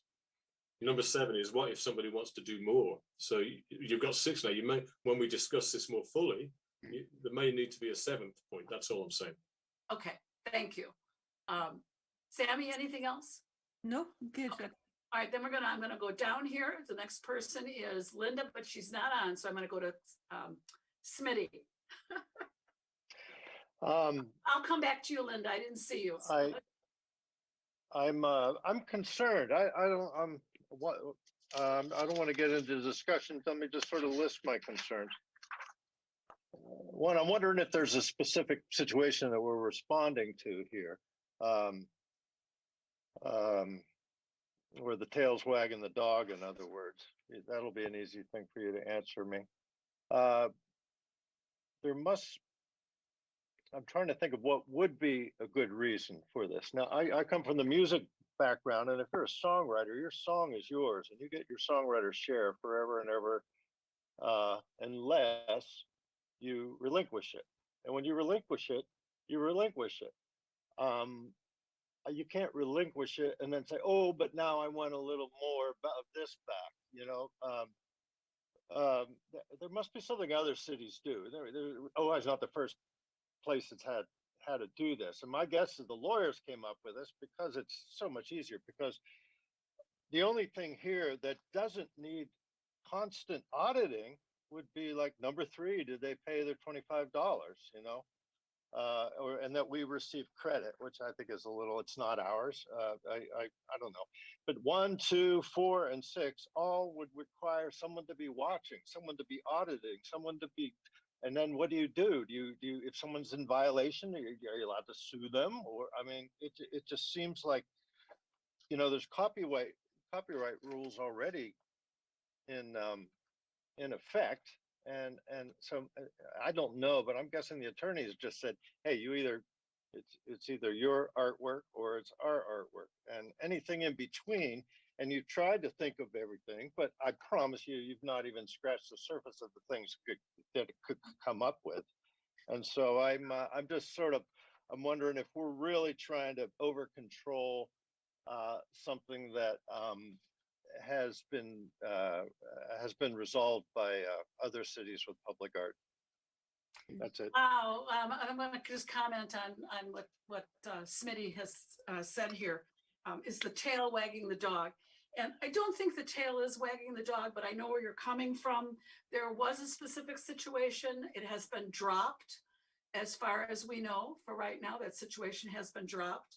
But as a result of that situation, the question did get asked by commissioners and others, is it too restrictive to have this clause? So we wanted to be fair and at least discuss whether or not there would be a way to allow an artist to apply for an exception, and that the contract would specify that they cannot reproduce the work as it is. Like, for example, if it's a utility box, they can't go paint another utility box in another city or in our own city with that same design. So there's something to be said for what you said. There is a little Yeah, bit. well, no one's ever going to tell me, oh, you can't write another song about, puppy dogs. I mean, And I then just think it's it's going to be a can of worms. I understand what you're trying to do, but I don't know how it could be done. We'll see. Yeah. Smitty, I will also say, hang on a minute, and I will also say, because you made me think of this, Smitty, that an artist can take that design and reproduce something similar and not have it be a duplicate of the original. When I did some research on this, the rule of law says that if it's 20% changed, it's no longer a copy. Now, as it turns out, that's not even true. It turns out that 20% rule is bogus. But They said that in songwriting too. You could use the same color palette and not have the same subject matter. There's ways artists can do something without it being a replication of what they just, I think what Scott's saying is important. But I do want to say, you said about, is the design ours? Yes, the artist has agreed that the design belongs to the city. In the contract, they've signed a contract saying they have given the right for all reproductions of that image to the city, and they have relinquished their right to it. And I will say that this conversation was held with the artist who precipitated this discussion more than once and agreed to that there would be no reproduction. And we were told there would be no reproduction, but then there was one. But that's all I want to say, because that's off the table. I don't want to get into that situation because the artist has withdrawn the request. And if I may, Smitty, your concerns are absolutely valid. Christine, you're dead on. Something did precipitate this, and there is an ironclad agreement with, as you suggest, with copyright already in place. The question is what do we do when it's broken? Because it was. So the only avenue that we have actually is cease and desist letters to sue the artist. We don't want to do that. That's not what we're about. So what we're talking about here is actually trying to give them some leeway and rules that they can follow if they decide that they want to reproduce it. Because as it is right now, the artist in question and the art itself, both fantastic. And it was requested that she reproduce the art on a different medium. And it's something she wanted to do. Presumably she was getting a bit of pressure to do it because it's fantastic art. And so she did, but she broke the contract. She's made herself liable. And all we're trying to do here is give them an opportunity to say, hang on, I can do that, but I just need to go fill out a couple of forms and make sure that it's okay with the city so I don't break my contract and I don't make myself liable. We're trying to actually make their life a little bit easier. And I understand that in the process, we make our life a little bit harder. I get that. But we don't want to be in a position where we're wagging our fingers at artists, starving artists or rich artists or any artists. They're artists to be seen, right? We want to promote that. And yeah, it's a can of worms, I get you, but we've got a can of worms that's already open. And what we're trying to do is at least slide the lid back on top of it as best we can that serves everybody else's purposes. But I get your points. They're really valid. Yeah, I don't think the lawyers will like it. Yeah, but okay. I mean, I think, I'd love to take the artist. I don't know why we're putting our name on it. Oh, Smitty, I actually asked, we asked about what would the lawyers say? That was one of the questions that I put out to Louise. Well, what would the lawyers say about this? And what Louise said back to me was, the lawyers would like a recommendation from the Arts Commission on this. So they really are looking to us to lead how we want these contracts to read in the future. So I think it's really important that we don't get too much into a discussion of what happened with an artist violating the contract, because as I said, that's a cease and desist did go out, and it was adhered to. Immediately, all of it was taken off Facebook and with very agreeable. And so I don't think we want to hash that around because we're talking about what should we do moving forward at this point. So I just want to make that point. That's not really on the agenda, is to talk about what happened with this particular situation. This agenda item is, what should our contracts look like moving forward? And Linda, you have to unmute yourself, but you're the next one to speak on this. I saw your hand up, but you're on mute, so be sure you unmute yourself. Good. Susan's hand's up as well. You're back on mute. Comment after Linda. Can I get to you after Linda? Yeah, that's what I said. After Linda, I want to Okay. make a public comment. Yeah, okay. Linda, you're still on mute.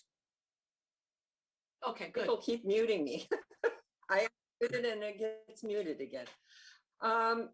I think I'm with what was just said as far as I think we should leave it in place what we have. What we have is a standard agreement, which was initially thought about when we in an RFP, we had people on the commission when this was all run through the process that were familiar with public art, requests for public performance, and it's been already worked legally. We know it's a good contract. They signed it. It was very clear. You're always going to have somebody that's going to try to buck the system. And even if you change it, you might have somebody that's going to buck the system. But to me, the contract we have, we are buying that piece of artwork. They apply to us to create their artwork. They get paid for the artwork. And it just seems way cleaner to me to do the same thing that every other city that we're familiar with has. I think trying to make the situation work for somebody that we don't even know the situation of ahead is just going to be way too difficult. It's clean, it's concise, and I don't think we should change it. That's my 2 cents. Thank you, Linda. Thank you very much. That's very clear. Souza, you wanted to make a comment on this? Yeah. Marcy, you're going to be after Souza. Well, I have some examples.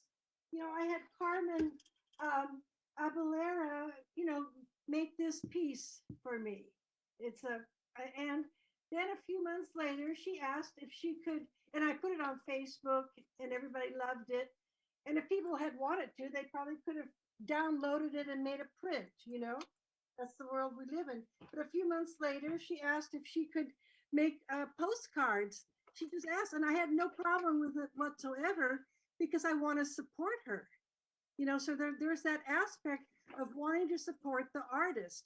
Then a little bit later, we decided we wanted to use it as a logo for the city, for the ATP project.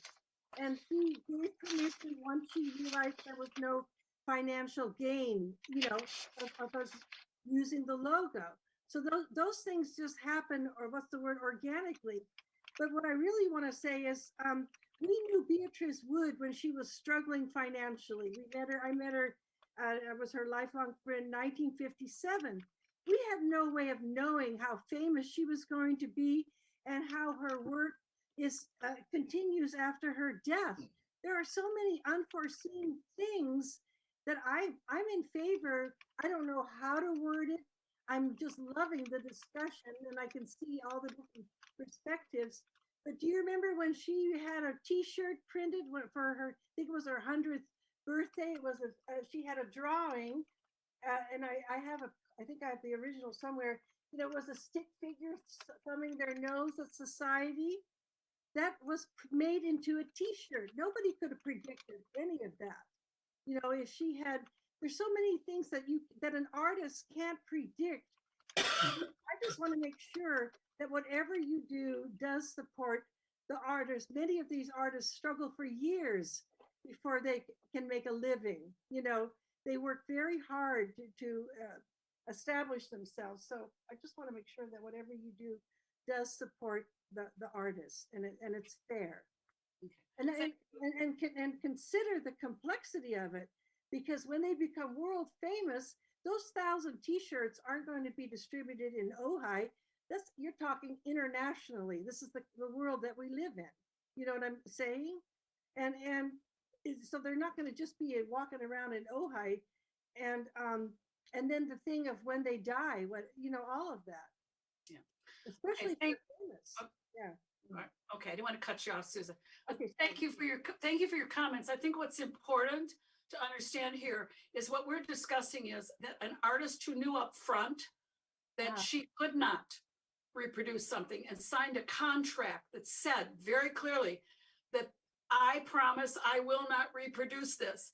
Then there was a conversation. Yeah, I understand, but I'm So saying it's a very different thing than what you're talking about with Carmen or with Beatrice Woods. There was no contract, and the artist was well paid by the city for this design. We upped what most cities pay for utility box projects. I requested of everyone here to please add a whole lot more money because it's hard times for artists, and everyone agreed to do that. So they were well paid. So what you're saying is true, but I don't know how applicable it is to this situation Yeah. because there's not the contract. Christine, I want to interrupt because I just looked on a, I mean, I think I may have the law here from Americans for the Arts. Who owns the copyright for a public artwork? Can I read it? It's just 3 sentences. Sure. It's actually, looks like the law. The artist retains all rights under the Copyright Act of 1976 and the code number as the sole author of the work for the duration of the copyright. The duration of a copyright in the US is the life of the artist plus 70 years. Title to the artwork passes to the client or commissioning agency organization under their written acceptance of and payment for the work, but copyright belongs to and remains with the artist. In other words, although the client may own the work of art, the artist who created the work owns the copyright, including all ways in which the artwork is represented: in photos, video, ads, logos, branding, other than in situ, on-site documentation photos. Artists may wish to register their copyright, and that's how it works in song. I suspect our current rules are not in order. Well, and Scott, that's great. And I looked up all that stuff too. But Okay. I couldn't find anything, and maybe you can, I invite you to try, that specifically talked about public art contracts that say to an artist, you don't have the copyright, you've just given it to the city. So, Nope, it says who owns the copyright for public artwork. well, I'm signed a sending it to everybody. So. they signed a contract saying that they gave that copyright away to the city. Yeah, they did. You can't sign a contract giving Louise- up your Louise, freedom I'm of here. speech. Sure. You know, this is where's unfortunately, I think this is something that we have to do a little bit more research on. You know, from my knowledge, we do have that information. We do have those rights. But again, you know, it's something I'd like to go ahead and touch base with our lawyers. I'm not a law expert, and I don't want to give any misinformation. I think this is something that we need to go ahead and do a little bit more research on, just, you know, based off the information that Commissioner West shared. But in addition to that, I think that should the commission wish to go ahead and move forward to go ahead and make these changes, one of the things that I would go ahead and advise is possibly looking for a funding source, because as you know, whenever we go to the city attorneys, there is an expense attached to that. I don't think it would be very much since the majority of the contract is already written. I think what is being proposed is just possibly changing a sentence or two. So I think it would be very minimal, but that is something to go ahead and keep in mind. Right. Louise, then could I ask you very specifically to ask the attorney if the contract with the city overrides what Scott read, what Smitty read to us, the copyright law? Does that, does it trump it? Absolutely. I could definitely. If I said that word out loud, Trump. Oh, sorry. Does it treat it? I just emailed that to everybody, by the way. Can you Yeah. send it to me too? Or Christine Yeah. will. Christine can send it to All me. right, we have one person that we haven't heard from, and that's Marcy. Well, I think, I don't know. I think that you could agree to whatever you want to agree to in a contract. So I think that the issue is, can you contractually sell your rights to a copyright? can you assign it to someone else for a fee? Which And is, as a lawyer, what do you say? is it against public policy? I mean, there are a lot of different considerations. You know, is it against public policy to do something like that? Yes, I think you can. But But we, Luis will find out what he can on that. I think it's a really critical question to ask. Is the Right. contract, because what we're really asking is our contract valid? Or does copyright law supersede our city contract? That's the question on the table, that the way I'm hearing. Am I hearing it right? Yeah. but the lawyers, they drafted this, right? They drafted the contract. They drafted it, the artists, we read it out loud to them, we had a meeting with them, we had an orientation. They all agreed to it, they all signed it.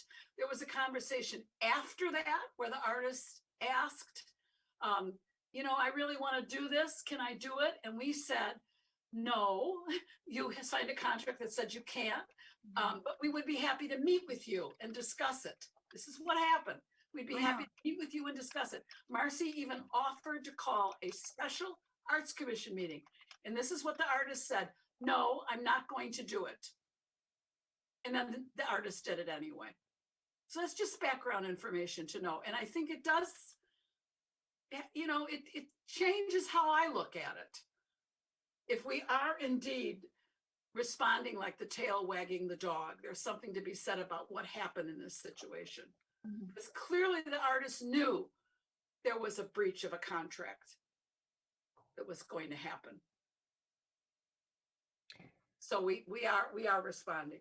Well, to that. all right, so there's more background information we need in terms of the legalities of, Can we continue this then to next month meeting and everybody can mull it over and share any research information they have? And Luis will come back with that question about the contract. and I'd like to get Robin's take on Robin it. will be here and Robin can be brought up to speed. And then next month we can have a vote on this. How does that sound to everybody? Nigel? Yes, yeah, I just Can want to some- throw. Go ahead, Smithy. I'll go. Oh, after just Smithy. do we like check with other cities like Goleta and stuff on stuff like this? We can do that. Yeah. We can do that. Luis, the one I would check with would be the city of Ventura. They actually have an arts department and they Okay. do utility box projects. So we could check with them and see what their contract says. Sure. So it occurs to me that during the course of this really interesting conversation, and with all due respect to Linda, I'm glad nobody seconded that, because this is a fantastic conversation which will continue. We've got a lot of smart people on this video call here. My feelings may have evolved on this during the course of the conversation, in that if indeed this contract that we have is legal, we may be best off not doing anything with it at all and leaving it exactly the way it is, because as Smitty said at the start, It's a hard one. it is solid now, and as I said earlier on, I'm all about the artists. We all know that. I don't have to go into that.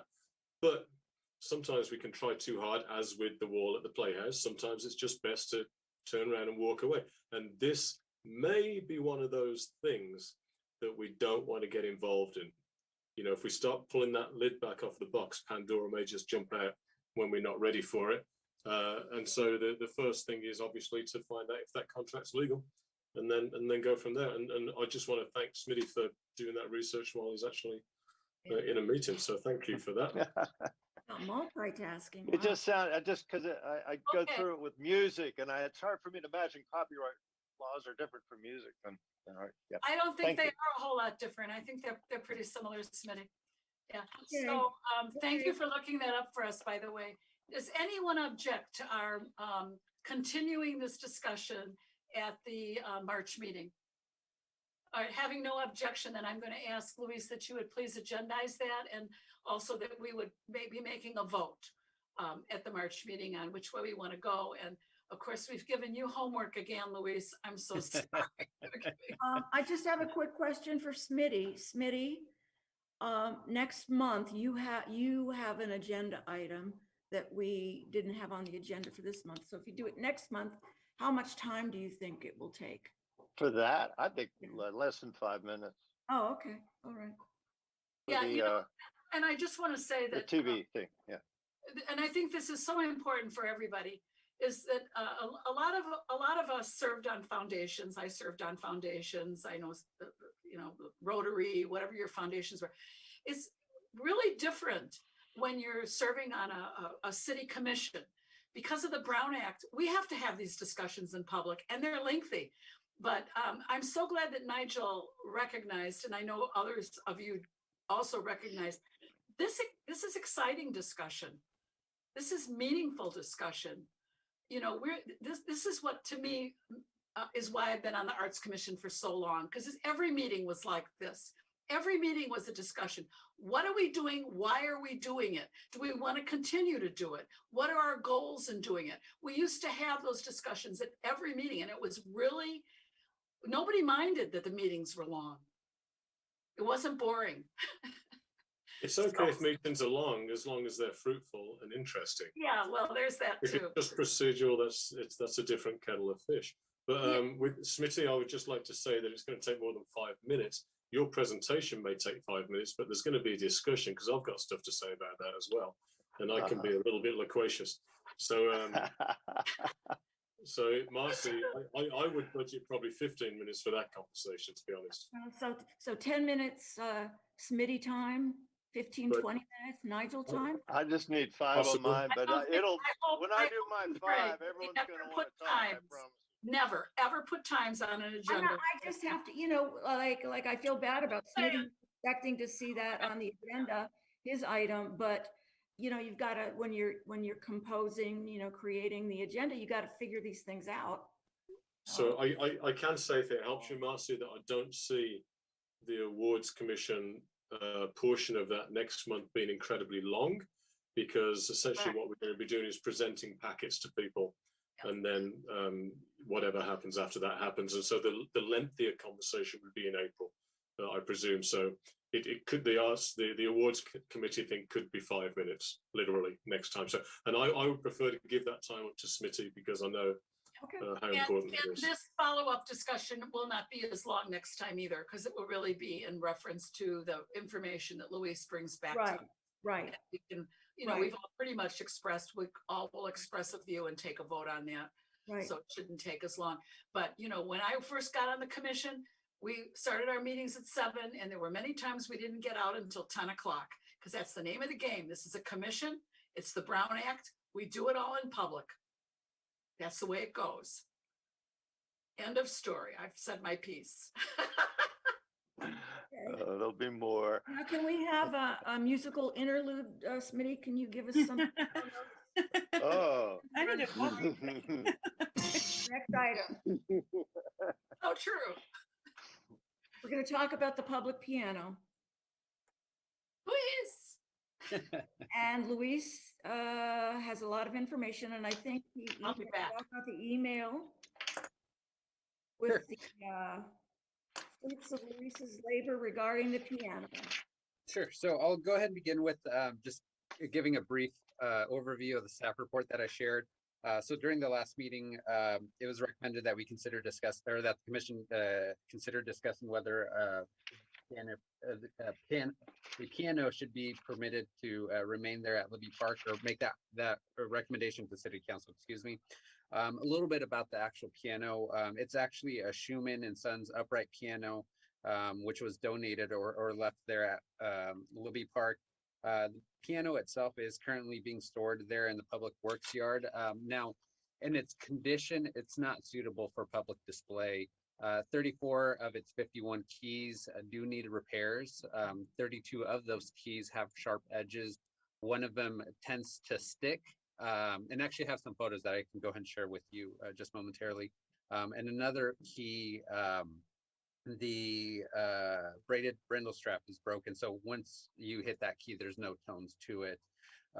Now I did a little bit of research, and I saw that there are other cities that do have public pianos. One in particular is the city of Coronado. They actually have 3 public pianos, and from my understanding, they have done very well in the public. They have allotted $2,500 for the maintenance and upkeep of those pianos. Should the commission choose to pursue this recommendation, there has been a list of items to go ahead and consider. And that is servicing the piano. That would be on a regular basis. That would be including tuning of the piano. One of the things I learned from the other city is that they actually got a cover for the piano to help protect it from the elements whenever it's not being used. So that's something that the commission can consider. In addition to that, they also designated a steward or a custodian for the piano to go ahead and consistently look at the piano, make sure that it's in suitable conditions. If there is anything that needs to be addressed, that is brought forward so that way it can be repaired. In addition to it, something else that the commission may consider is potential vandalism. When this piano that we have was picked up, our public works department, when they were in the process of picking it up, they were actually had to intervene because there's somebody banging on the keys. They're actually banging on them. So that's something else to go ahead and keep in mind. And due to the current pandemic, another thing that we want to make sure is to consider is safety. Safety is very important. So should the commission, again, determine to go ahead and move forward with this request, we want to make sure that we have a hand sanitizer dispenser and hand sanitizer available for that piano. One of the things that in addition to all this, one of the things that I did is I reached out to a couple piano technicians to see if I could get a quote to repair the keys.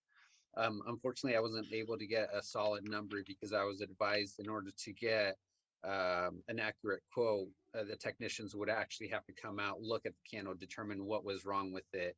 And of course, for that assessment, there is a fee to that. So with everything being said,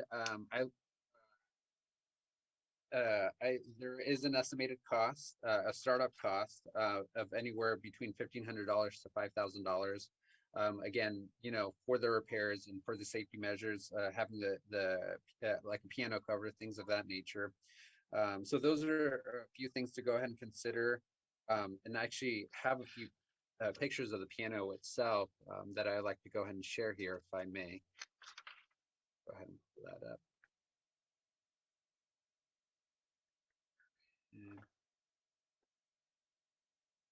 So this is a piano, and again, as mentioned, it is housed there in Public Works. We actually have it indoors, so it does protect it from the elements. But as you can see from the photos, it's well used, for lack of better words here. And then this specific picture here on the left-hand side, you could see a lot of the sharp edges on those keys there. The picture on the left, or excuse me, on the right, it does show the one key that sticks. And then if I'm not mistaken, it's going to be this key here where my mouse is hovering over. That's the one that has no sound to it. So with that being said, these are some items for the commission to consider. Should it wish to go ahead and move forward with possibly recommending this to City Council. I've got an observation, if I may. Sure. Yeah, I just moved to dump it and try and find a different piano. So my motion is Smitty can kick in on this because he's the piano expert around here, unless anybody else is. But Smitty, I've been around a lot of pianos, not as many as you, but that thing looks like it should not be anywhere near anybody's fingers. Yeah, unfortunately, especially in California, where real estate is so expensive, people don't have floor space, and it costs money to get rid of a piano, and hence that's why that thing got left there like an orphan child. And the cost to bring that one up to speed is it wouldn't be worth what you spend on it. And yeah, that's just a situation. I get calls every week from people trying to get rid of pianos, and I would, as Nigel says, I could recommend 100. Well, I mean, any given time. I got a call this morning from a guy who has a beautiful old piano too. safety wise, that's called an upright grand, very tall and very heavy and a little bit dangerous too. Very old as well, I think. Yeah. Yeah, very heavy. Yeah, that's going to cost you to get rid of it, Louise.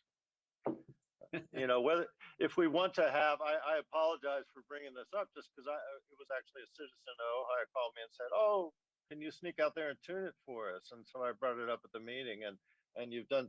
Thank you for doing all this work, and you're absolutely right. Nigel knows, and I know because I do it. That to have a real piano is an investment. It's like having a horse, and,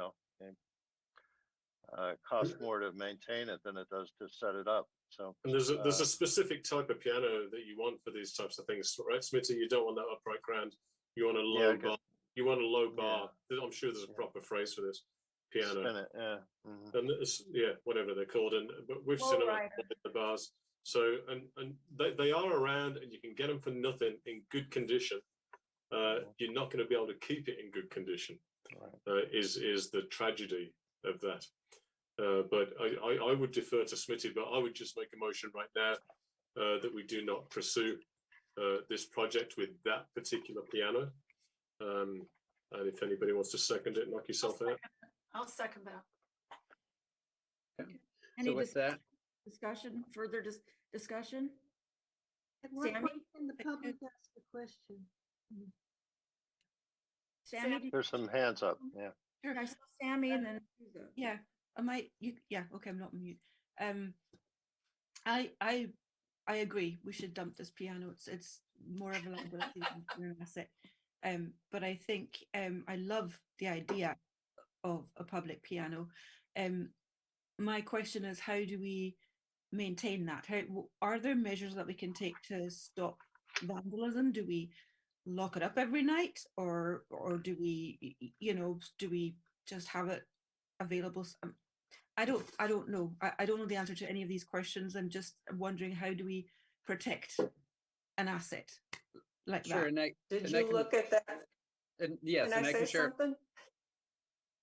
The website that link that you sent us, I went to with the city that has the pianos. I think is it Corona?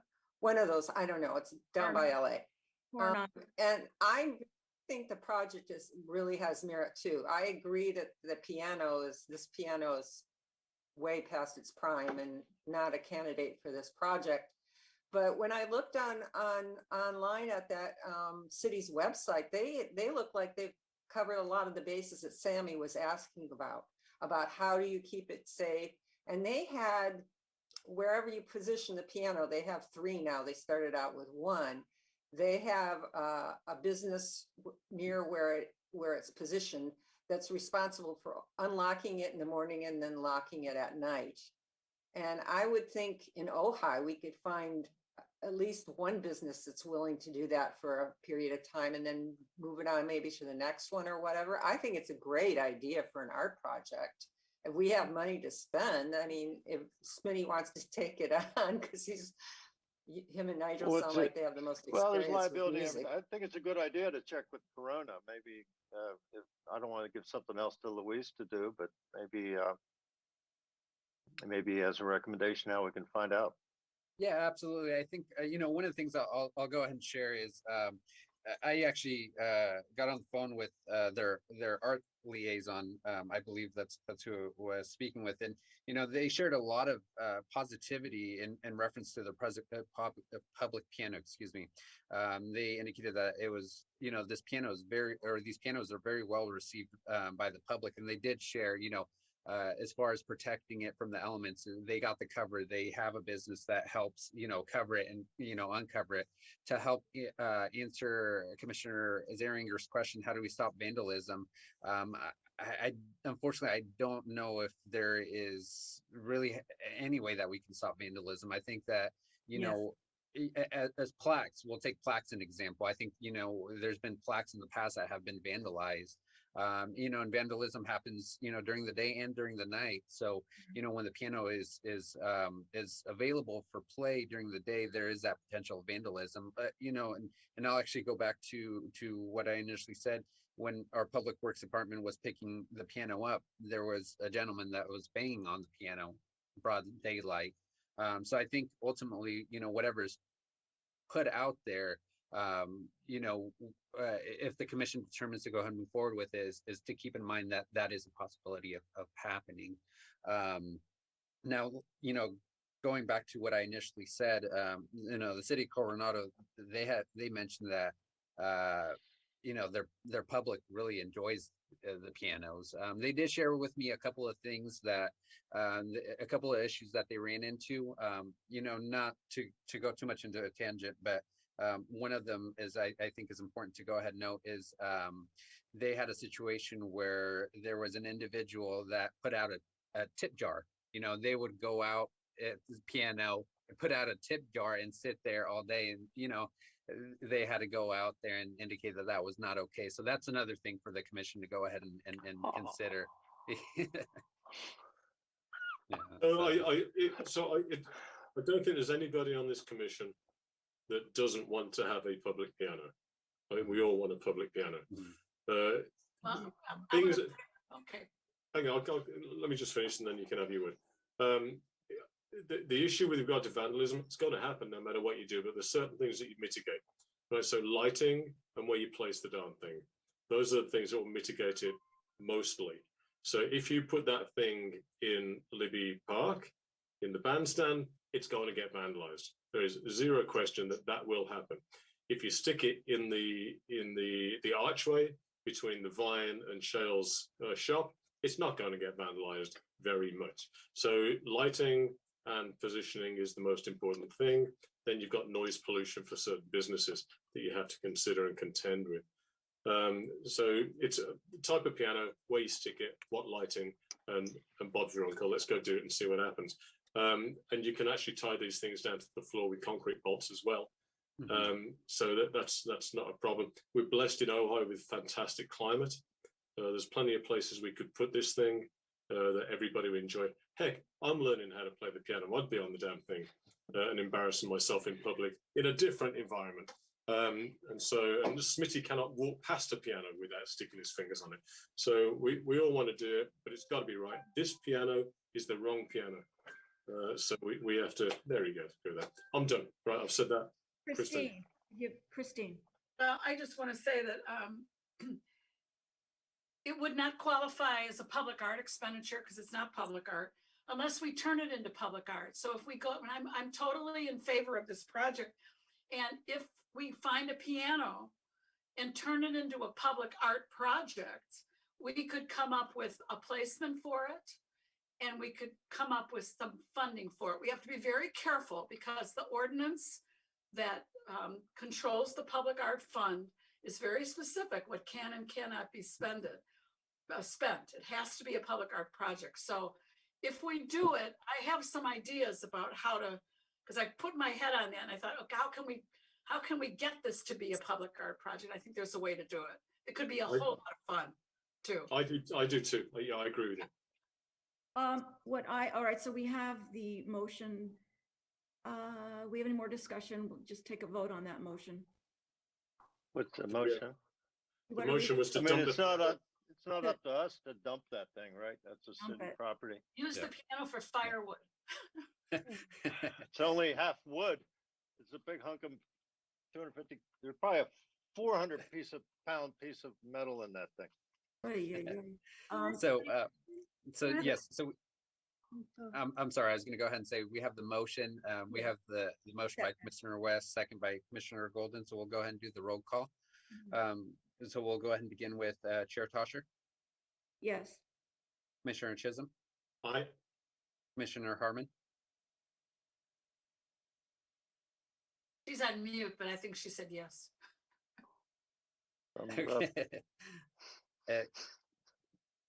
Yes. Okay. Commissioner West. Yes. And Commissioner Zeringer. Yes. Okay, motion passes. Don't I get to vote? Oh, Commissioner Golden, my apologies. It's okay, yes. Okay, I think maybe what we can do is, I think maybe what the procedure should be is next time or April or whatever, we come up with a recommendation that City Council We won't have a particular piano in mind at that time. This is still a concept, but at least get the permission from the city to be able to do something like this. In theory, to be able to do something Do like we this. need city permission to do it? I would think so. Project? Yeah, Yeah, I would Public think so. yes. Yeah. We do? Yes, we would need to share a recommendation with council. And then the other thing to just go ahead and keep in mind is, before making that recommendation is determining a funding source of how all this would be covered. But if Because it's a big, it's a maintenance thing, yeah. Public art projects don't get approved by city council. No, but we're using we might be using a sidewalk. We might be in the public right away, I That would, was my plan. oh, where, And then the maintenance is more than the value of the piano too. And don't we turn that over to the city? Yeah, yeah, that would be up, yeah. Yes. well, there's a lot to discuss and we'll Yeah. discuss it on a future agenda. Can I So ask a question? who's you- who? Where's that little Susan. boy coming from? Don't you people have Sousa. fucking Susan. problems?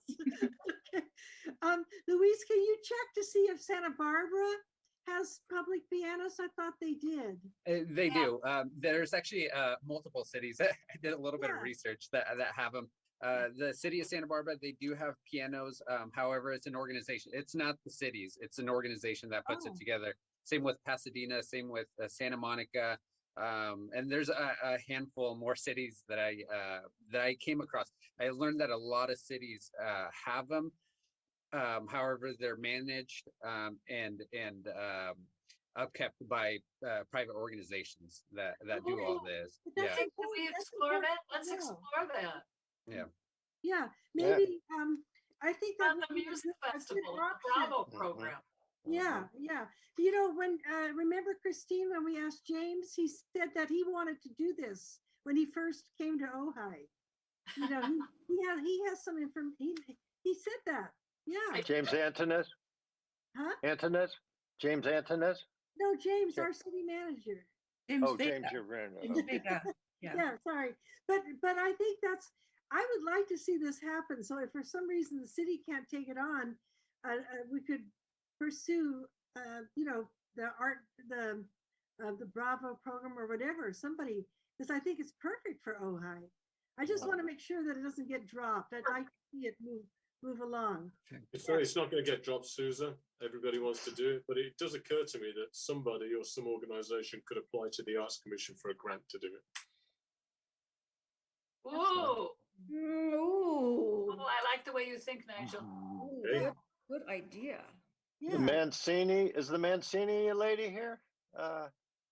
Henry Mancini's wife, widow, is here in Ojai, and she does something Oh. with the music Ginny festival. Mancini. Yeah. Ginny. Okay. Okay, guys, Linda has her hand up, Marcy. oh. Never my screen. Okay, Linda. Yeah, so are we gonna, is who's following this up? Smitty, are you gonna follow it up? Because I think it's a great idea too. And if Christine thinks we could, I was thinking, I don't know why we couldn't use the paint part of it as part of the public art project too. I mean, the two things together, music and art, it seems like a no-brainer, and everybody wants to do it. Are you gonna look into it? Do I own this, Louise? I think I'm the commissioner that owns it. You just do all the work, right? But I'll make sure it doesn't get dropped from the commission, yeah. Yeah. And you Yeah, have to find a piano. I'm definitely happy to go ahead and work with you, Commissioner West. To figure everything out. I think at this point what it is just doing a little bit more research, connecting with more agencies or cities, figuring out how it could be done, and then moving forward. Yeah, From there. good. An agency in Santa Barbara, because they're geographically a little close, maybe they could tack us on too. Find out how that all works. Do we pay them annually, or if they find the funding for it, or how that works? You guys have great ideas. We'll put a frame around this so we do it smart, because it's really about a maintenance. It's like the bike. Remember the bike program from 20 years ago? You know, it's really about a maintenance thing, not about getting a Lisa, you did piano. Yeah. great. Did So you do- just to give you some idea, I'm probably the only person on this commission or on this meeting at least who's had a piano that is essentially public, because we had one in the bars. Yeah. And I had to have that thing tuned every other week. Yeah. Yeah, at least once a month, every other week. It's a couple of $100 every time I did it. They just go out of tune. And one of the issues in Ojai is, yes, we have beautiful weather, but that's also one of the reasons why these things go out of tune when the sun hits them. And Smitty could speak at this at length, I expect. But as the one who ended up writing the checks, it wasn't cheap to keep that thing rolling around. Now, it doesn't have to be perfect sounding, right? But it is something that will have to be tuned on a very regular basis, at least once a month.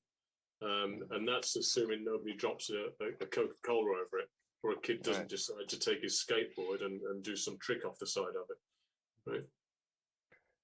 As you can imagine, the finer pianos sometimes take less maintenance. Sometimes not, though. I mean, but I'm at the commission's disposal in terms of All right, let's piano move meeting along. consulting. Yeah.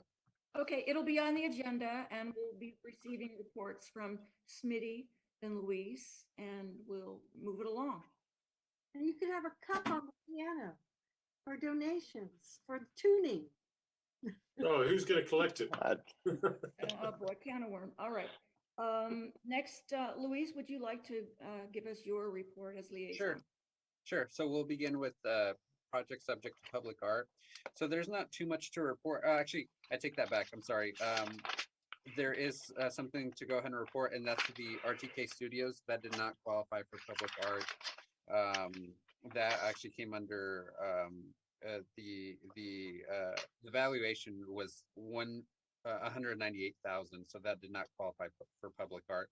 Other than that, there's no other changes there. And then in reference to the public art fund, there was a change. Before I go there, can I ask a question about El Roblar Hotel? Can you tell us where it is in the process? Absolutely. So it is pending review by the Planning Commission. And again, they are doing a remodel of the hotel there. They're doing a remodel of 50 rooms, the lobby area, and then 19 of the 50 rooms are bungalows. So it is expected to qualify for public art, but it is pending review by the Planning Commission. Okay, Okay, so we we get into wait that for that review before the allocation is determined. I'm sorry? We wait for that review and then the allocation is determined. That is correct, yes. Okay, all right, thank you. Luis, Yes. aren't they also putting in a new restaurant in there? Yes, I believe so. Okay. So yeah, I do believe that this particular project will qualify for public art. Yeah. Definitely. But just as a side note, Marcy, usually restaurants don't qualify because all the equipment for restaurants are not usually qualified. So for example, when Sage went in, Gutting that. most of their expense was restaurant equipment, and that's why they didn't qualify. Right, but they probably will be restructuring that whole space, I would imagine. The kitchen, the dining room, all of that, I would imagine. So, that kind of stuff, they would count towards the. Yeah, and overall, you know, the project overall is a fairly large project, so I do believe they will qualify for public art, but you know, obviously you want to make sure that we get that valuation first, and then you know we can definitely go ahead and move forward. But to my understanding, it seems like it will qualify for public art. And if they do qualify and they want to do a waiver, normally, just to set everybody up for future, normally we would push back against a waiver for a property that is so central. Because, you know, they can do an art project that would be enjoyed by everyone front and center. But in this case, we might want to take the money, the waiver money, simply because if we go forward with art projects in that environmental park, it's going to be extremely expensive.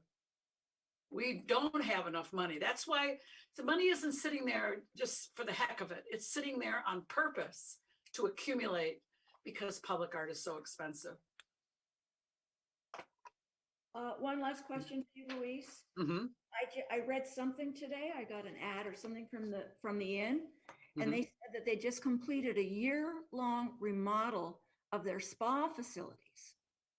$3 million remodel of their spa facilities. I can look into that. That's something that I'm not aware of. I mean, I can't believe I could forward Yeah.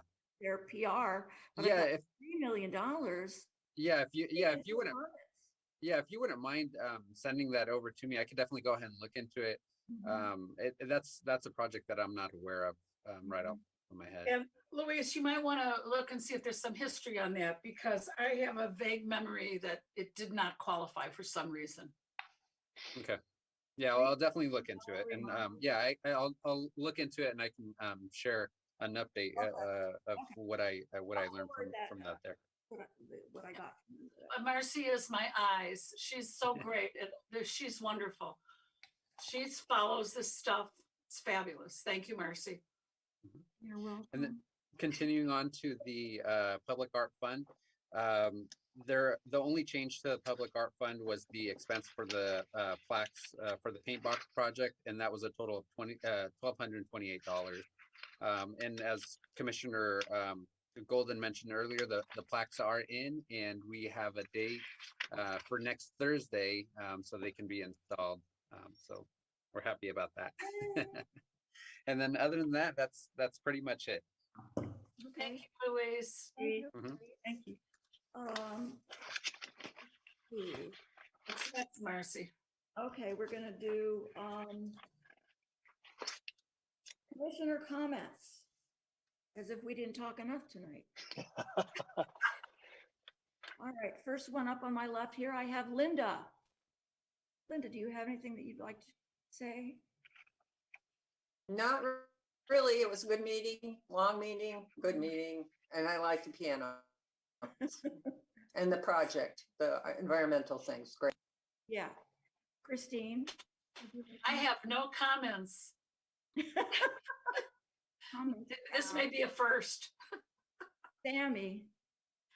No comment, just to say a good meeting. I think a productive meeting, lots to think about for next time. And yeah. Thank you. Smitty? I'm just reading a text from Lenny, who was who was looking over your shoulder and sent me a text about copyrights can be sold. So the lawyers are eavesdropping on us. Cannot be sold? Can Really? Can. be transferred. Yeah. See? I had a The feeling. For People sale. are listening to us. The lawyers are listening. Oh my God. They're all over. They're all over. Yeah. God, people are watching this? Wow. Well, no, Lenny, I saw Steve walking behind you. before looking over Linda's shoulder. lawyer. All right. So that was your comment about That was my comment. land. That's funny. Who did I miss? Who did I miss? Nigel. Nigel. You're mute. Unmute You're yourself. on mute. I'm stuck in a George Bernard Shaw moment. I think Sammy will correct me because I'm usually wrong on these things. She's usually right. Hi, Lenny. We're two nations separated by a common tongue, and I'm sitting here. He said it 3 times, and I still don't know if Smitty said can or can't. Copyrights can be sold, and copyrights can't be sold. Lenny said that they can be sold. They can be sold. All right. It's America. Everything can be bought and sold in Told America. yourself. So here's what thank you for that. So here's what I want to say. It's always nice to have a council member here. So Susan, thank you for taking time out of your day to sit in yet another extended meeting that you didn't really need to do, but it's always good to see you there, and thank you for your input. No, Louise, you didn't need to do it. All right, Louise, thank you for spending 17 or 18 hours of each and every one of your days doing what you do. You are fantastic. And truly, this city doesn't operate without you. You're absolutely brilliant. I can see the top of Linda's head, so perhaps we can She's around the drowned baby for next time. But in truth, I don't object to long meetings as long as they're productive and fruitful. This is. I enjoy having conversations with people who are listening to me, and on Zoom you have to, so that's awesome. You don't have to agree with me, but yeah, thanks very much. I appreciate it. There is a lot to think about here, and I will not be loquacious next meeting, I promise. Oh, yeah, right. All right. We have it on tape, folks. All right. On tape. Just have to get Marcy to shorten the budget conversation. Oh, it's Moss's fault. Anyway, I'm going to recognize Souza. And again, I want to thank you. I want to further thank you along the lines of what Nigel said. You have a lot on your plate, and we're happy to see you and love your contributions to our Are conversation. you talking to me now? I'm talking to you. Oh, I thought you were talking to your colleagues. I don't know if she's talking about me. I was going to say the same thing. Thank you all for your many hours of public service. I'm intrigued by how your brilliant minds work. It's fun to see the process. I enjoy it, and I respect and appreciate it. What I want to say is I think the best way that the city of Ojai can support the arts is to have affordable housing. I can't emphasize that enough, so that the artists that are here, especially the young ones, can afford to stay, and that we can continue to attract artists. And the city council is going to have a vision and goal setting workshop next Saturday, February 27th. And I'm going to make sure that the arts are part of that goal setting and vision, so that we remain an internationally known, a city that's internationally known for the arts, that we want to aspire to that. And I think that's all I have to say. It was very enjoyable. I might not be here next because it's my third meeting. It's quarterly, but I'll probably watch, if I'm not watching it live, I'll probably watch, because I want to see the continuation of the things that you've been discussing. So Yeah, you can always go over to Lanny's house and watch it. Marcy, if I may, Yeah. I looked at my calendar. I will be on an aeroplane on March 18th of next month, coming back, and I won't land into Los Angeles until 9:45 at night. Oh, yeah. You might have an issue. Oh, you're gonna miss that whole vote on the contract. Well, no, I'll be in Mexico. I think I'll be able to Zoom. Perhaps we could. I mean, I just can't be on there because I'm on the You're gonna phone. be in Mexico. Who are you, Ted Cruz? You could do a phone on the planes now, Don't can't you? discuss that with me. Oh, that's going to be so I'll awesome. have a computer. It's like a You get your vaccination and you take off to Mexico. Yeah, with Ted Cruz. Ted Cruz and I are going. So, so I guess what I'm asking, if it's possible to change the day of the meeting or the date, then that would be. Oh, Good let's for- do that. We could do that if everyone, unless someone is so. Why don't you send out some suggestions? Okay. Yeah, I'm out of town from the 14th to the 18th. Typically, when I'm away, I'm not. I'm able to join. In this particular case, it's my fault. I apologize. I accept responsibility for it. But if we can change the date, Maybe the following week. The following week that begins on March 22nd through the 26th. That'd be fine with me. We could do the 25th. We could do it a week later if that would work for everyone. Yeah, a week later would work for me. Bye. Bye, everybody. thank you, Susan. Thank Bye. you. Thank you. Talk to you later. Leave me. Bye-bye. Why don't you ask Marcy if